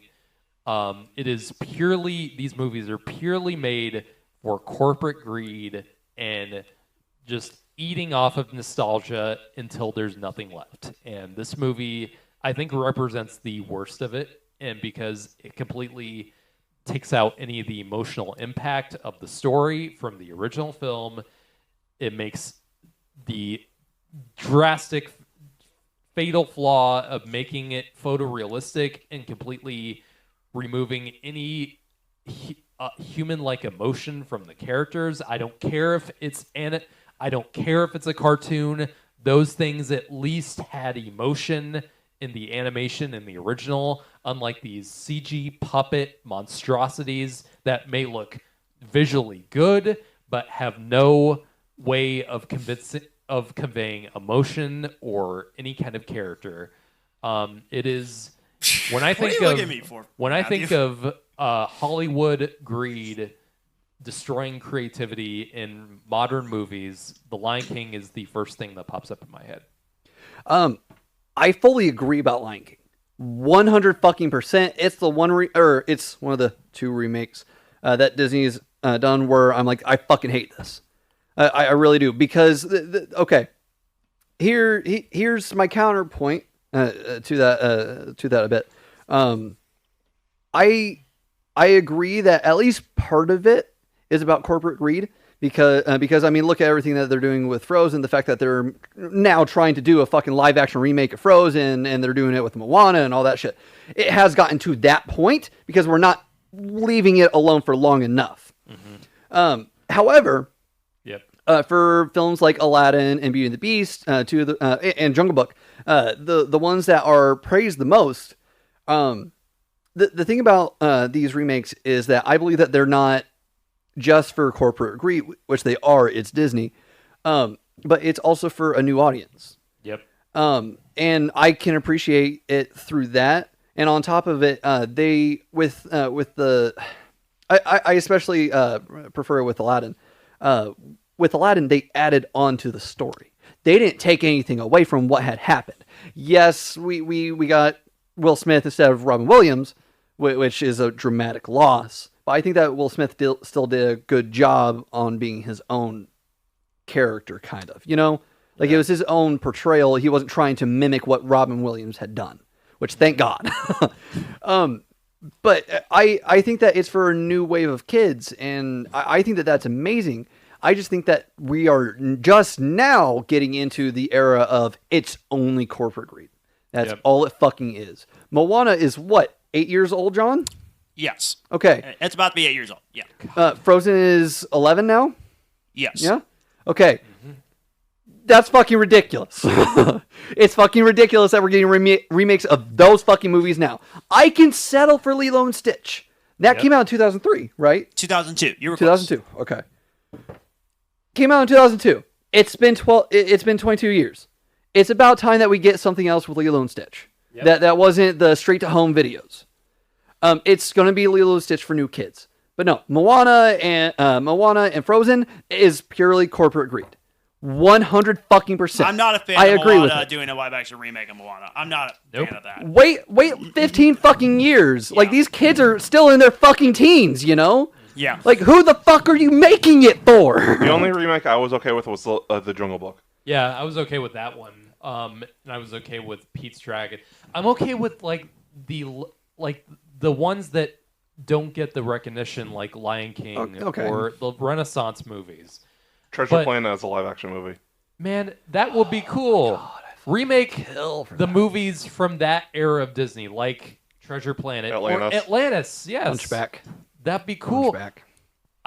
Hunchback is one of my all-time favorite Disney movies, and they I feel like they're going to water it down so much to the point where it's not even recognizable. Yeah. Well, if they go with the same route that they're doing for fucking Hercules and Mulan. Fucking, oh my god.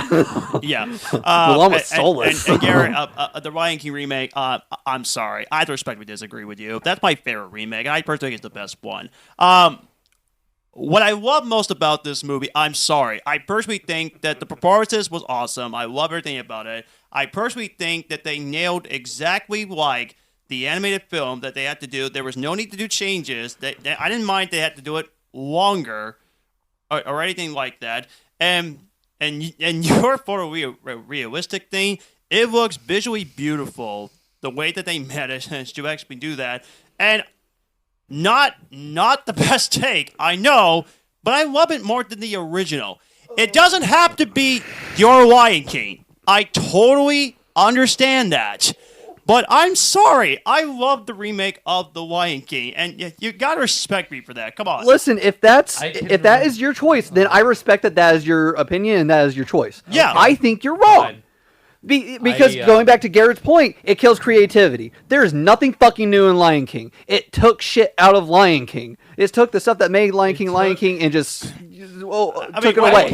What did you want to see? Simba dying? No, I want something that's a little different from the fucking animated movie. If I want a one-for-one thing, I'll go back to that fucking animated movie. There's no fucking point in watching a remake that's a one-for-one thing. I care about the future generations. I want them to have movies that they can latch onto, like the generation that the original Lion King came out, that people still watch and adore to this day. I mean, there need to be original movies. 30 years later, that movie's 30 years old now. Don't remind me. I mean, why can't they have something that good now? Shut up, Dylan. I mean, why should we just I don't think we should just settle for carbon copies of great movies that have none of like at least I feel like don't have the charm or the art is important. Yeah. And I feel like originality is important. Yes.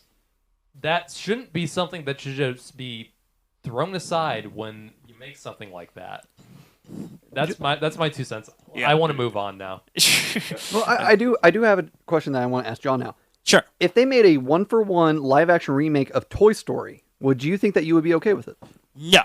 And the reason why is because the movie is perfect in every way, and I don't want them to ruin computer animation of how Toy Story was made. I would not be a fan. It's true. John, the argument that you're making for Toy Story... And you don't feel that way about The Lion King. Exactly. We're saying it's the exact same thing. Because the difference between that... There's no difference. There's no difference. I was going to get to that. The difference between doing the remake of The Lion King is that it's hand drawn. You can't remake. You can't remake with the Toy Story because it was already perfect as it is. How are you going to do it? Not? It's going to be. The Lion King was perfect as it is. Yes. How's it going to work though if they do like a live action actors trying to play these toys? I'm not saying that they were doing that. Say that they do stop motion or something like that, where they keep the same general concept or design of the toys. They just make it a little more new, just a little bit, enough that they can be like, oh yeah, no, we can sell this, but not enough to stop it from being a one for one remake the same way that Lion King remake was. Yeah. I'm saying, what if they made a one for one the way that they did for Lion King, guys, but for Toy Story? I want to move on to my third. Okay, we're talking about this I'm later, done talking John. about this fucking movie. Okay. Bad opinion, John. Strikes again. John. My third choice. Enough. My third choice is going into Adam Sandler territory, and luckily I don't have that one on the list. I want it, in my opinion. I think Adam Sandler is a terrific talent. I think movies like Uncut Gems and Punch Drunk Love prove that. But until and I think he is out of that era of just throwing out complete schlock like my next movie, which is actually not going to be this one. Okay. It's going to be Grown Ups 2. Oh, okay. I mean, you could throw in the first one in this. I feel like they're I didn't see any of those. Grown Ups. First one's Grown better. Ups 1 is shit. Grown Ups 2, I think, is represents that era of complete trash studio comedy movies where the actors clearly did not give a shit other than just having fun with each other and on set, and did not seem to care about any sane, logical person in the audience except for the bottom common denominator, the complete idiots in the audience that just will laugh at any dumb, stupid, nonsensical shit that they will throw at them. And I literally, Grown Ups 2 is literally just like a high budget production vacation blog on YouTube with I mean, do I even really need to say why this movie sucks? Yes. I mean, it's the literal. It's the bottom of the barrel. It's the reason why a bunch of those Adam Sandler movies, not just Adam Sandler, there were a bunch of awful comedies that are the reason for this. Movies like that are the reason why we don't get many comedy movies in theaters anymore. I mean, things like Anyone But You and No Hard Feelings last year, I think, hopefully will bring that back, where we will get good comedy movies that can appeal to people. But for the longest time, where did all these comedy movies go? They went to Netflix. Had Tag. They went to, well, that was pre-pandemic. Yeah, but I mean, it came after Grown Ups too. But I mean, think now. Like, what was the last comedy that you saw in the theater? Like, besides No Hard Feelings. I mean, that was the last one I saw, and before then, I can't even think of one. Like a normal comedy, like not like Marvel or like not like a Marvel movie type of comedy, like just any like a normal comedy with like a natural kind of thing. Like those kinds of movies like Grown Ups 2 killed that. And that was the reason why all of them went to die on Netflix and be forgotten. Last ones I can remember were like 2012, 2013. Yeah. That was the era of movies like that. That era is no more. So yeah. Maybe that will come back. in the coming years. But for the longest time, those movies killed it. So yeah, that's my third pick. Okay. I might as well go ahead and keep going with the next few. I'll get the Lion King one out of the way since you already mentioned that. And I guess somebody already mentioned Aladdin, so those two, those already be all. Both of them made $1 billion, by the way. I mean, I didn't talk about Aladdin other than talking about like it as a remake. Oh, okay. So first one is definitely the most controversial one on the list because it's one of those movies that you Peter loved or hate. Batman vs Superman: Dawn of Justice. I'm down to 2 movies. 29% on.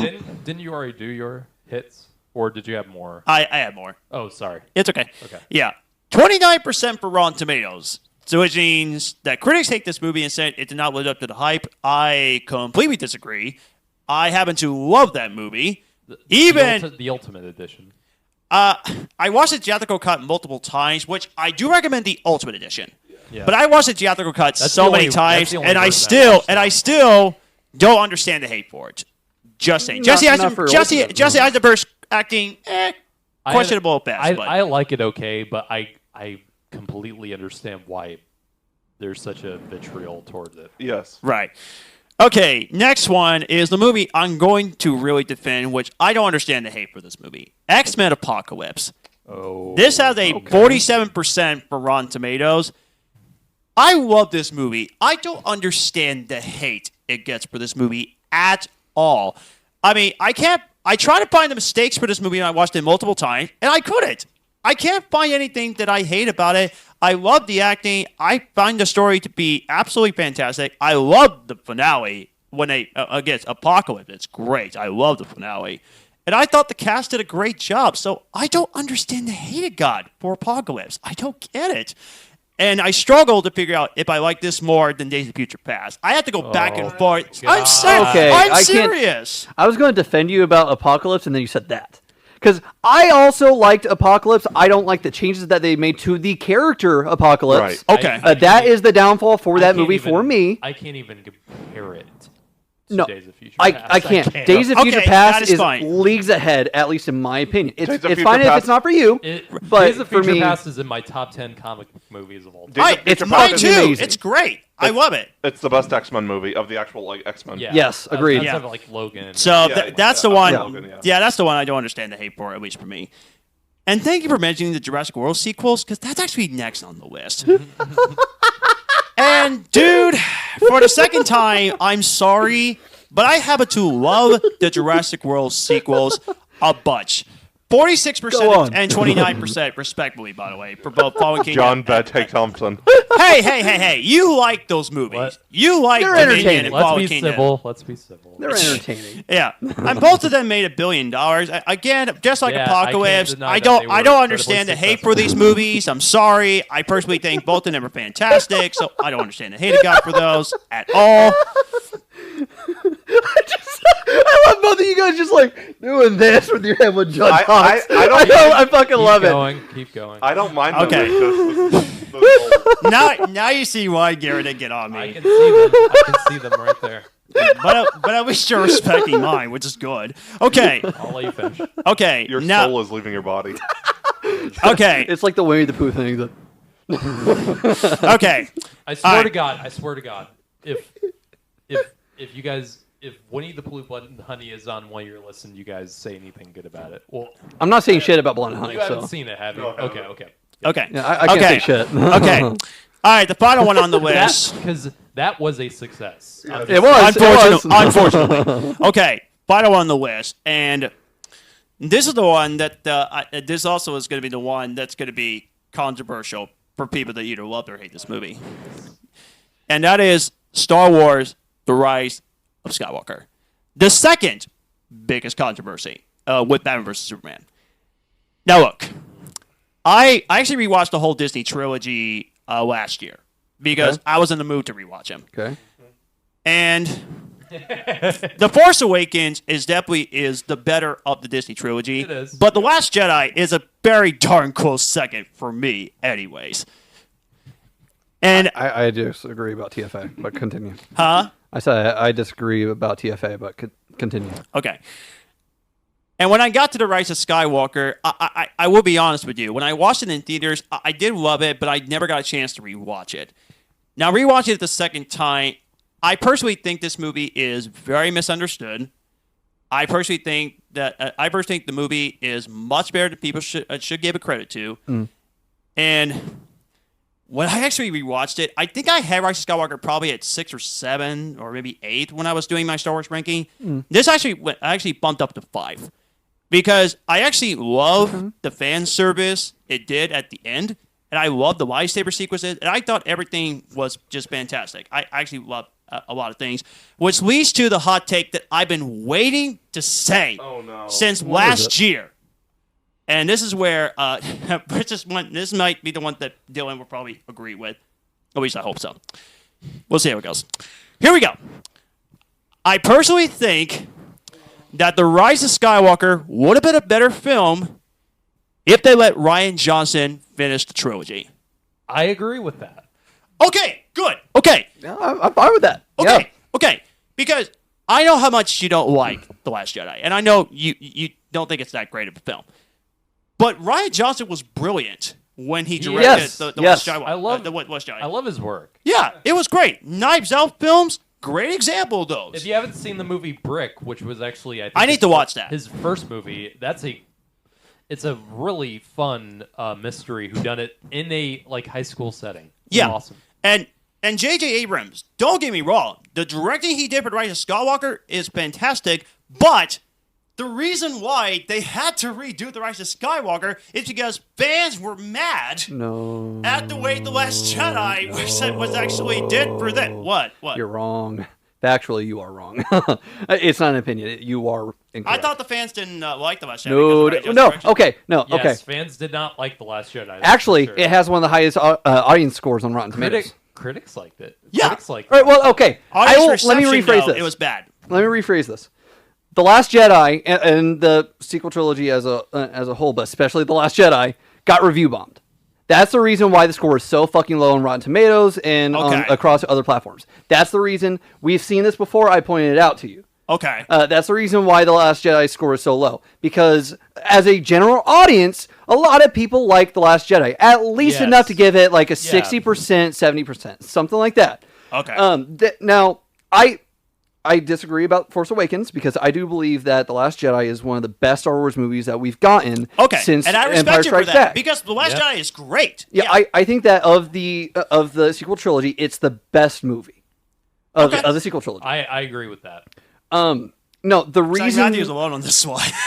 the reason why J.J. Abrams actually came back for Rise of Skywalker was because Colin Trevorrow got fired. Yep. Yeah, because they didn't like his script. Dual fate. Yes. I personally think Disney should have done a plan B to bring back Rian Johnson to finish the trilogy. Well, I think that's that what they should have done. They should have just what they should have done in the first place was have an overall this is what we're doing. Yeah. They had it like a broad this is kind of what we're going for thing, but they didn't have something that was bricked out. Because you can criticize the prequel trilogy all that you want, but those are 3 consistent movies, and they're thoroughly planned out. You can't even say that the original trilogy was planned out because it fucking wasn't. Right. It was supposed to end after the first movie, and then Empire Strikes Back comes around, and Luke and Leia fucking kiss.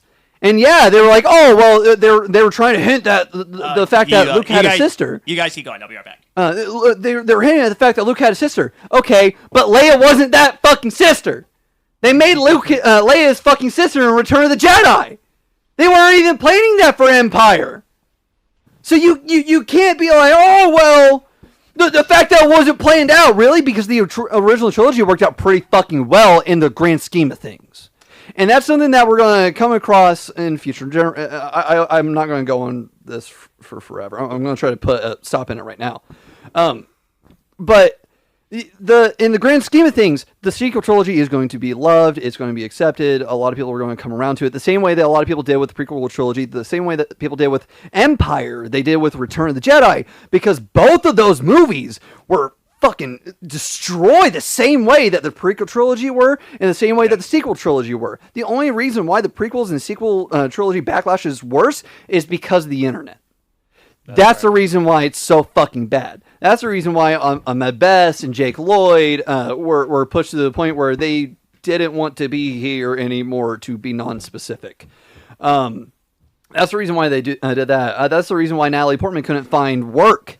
That's one of the reasons why Hayden Christensen fled. Which is so fucking weird. It is. And all three movies in the Disney trilogy made $1 billion. Yes, they did. Yeah. Like it worked out really well. This has the lowest of the sequel trilogy. This one has a 51%, I believe is what it says on my on the range. Yeah, 51%. And yet it still made $1 billion. And yet people are still mad about the trilogy. They're still mad about it. I will defend the sequel trilogy to a T. I'm just mad that, I mean, I don't like Rise of Skywalker. Okay, that's your that's totally fine. that's your thing. Yeah, there were so many better ways they could have ended it. I will agree. Yes, I feel like they just took so many of the wrong choices. But to me, it's that Colin Trevorrow got fired, and then the day after, they were like, "Oh yeah, no, J.J. Abrams is coming on to help." Yeah. But by that point, Trevorrow had already done 3 or 4 script rewrites. This was 3 months before The Last Jedi came out. J.J. had to completely fucking pivot from what Trevorrow was doing. I would take it that one. I would like to see that actually. Yeah, I just he had to completely pivot. And I think that JJ gets a really bad rep for Rise of Skywalker. I think it's complete fucking bullshit for the sole fucking reason that they hired him back on when he wasn't planning to be around 3 months before Last Jedi. So at that point, he couldn't even coordinate with Rian Johnson to help form a cohesive narrative. So he had to build off of that. And there were no fucking retcons. We're not playing that fucking game. All right, I think we should move on. Yeah. Yes. I got 3. I'm just going to say it real quick to get this over with. Suicide Squad was yes. one. Suicide Squad, Man of Steel. Thank you. Yeah. I was worried John was going to take that. And the last one, 49% Rotten Tomatoes, for a while was the highest R-rated movie of all time. Passion of the Christ. Mm-hmm. Oh. Okay. Yeah. I was hoping you would say Man of Steel because I'd be disappointed if you didn't say Man of Steel. Yeah, I was worried you were going to take that. I love that one. It's great. I don't get into. I can't really get into Passion of the Christ that much. Right. I understand why. I haven't seen it yet. I understand. I do want to watch it though, just with you, but it's probably going to be hard for me to watch. Maybe it's hard for me to really want to watch just such a bleak movie like that. Yes. I don't know. Not for me, but yeah. We haven't gotten to your list, have we? No. I was gonna throw mine out, but I knew that my movie was the one that I had because I was gonna do Venom. The one other movie that I had on my list was Suicide Squad, but I figured that Matthew was going to say it. Yeah. Yeah. So the fact that it made $750 million. Please like, comment, subscribe, share, all that good stuff. It's been fun. Make sure to leave reviews. Make sure to leave comments. Give us feedback, whether it's criticism or just compliments, whatever. Just let us know. We'll have a lot tighter episode next week. This was really long. Yeah, well, I mean, part of it was the technical issues. Yeah, we had a technical issue. So if you guys stuck around for this one, thank you guys. Yeah, thank you so much. We had a lot of fun on this discussion. It was great. It went everywhere. I personally think season 2 is off to a great start. Yes, it is. We will see you next week. We have quite a few things to record next week. Our Ghostbusters review. Yes. Yeah, that's right. That was one piece of news that I wanted to mention is coming out this Friday. I'm really looking forward to it. 3 Body Pound review and our main episode. Yeah. So we will see you guys next week. Bye. I'll see you next week. Bye, guys. Bye. God bless. We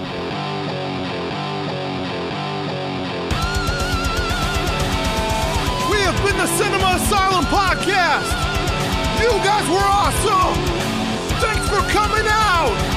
Good night.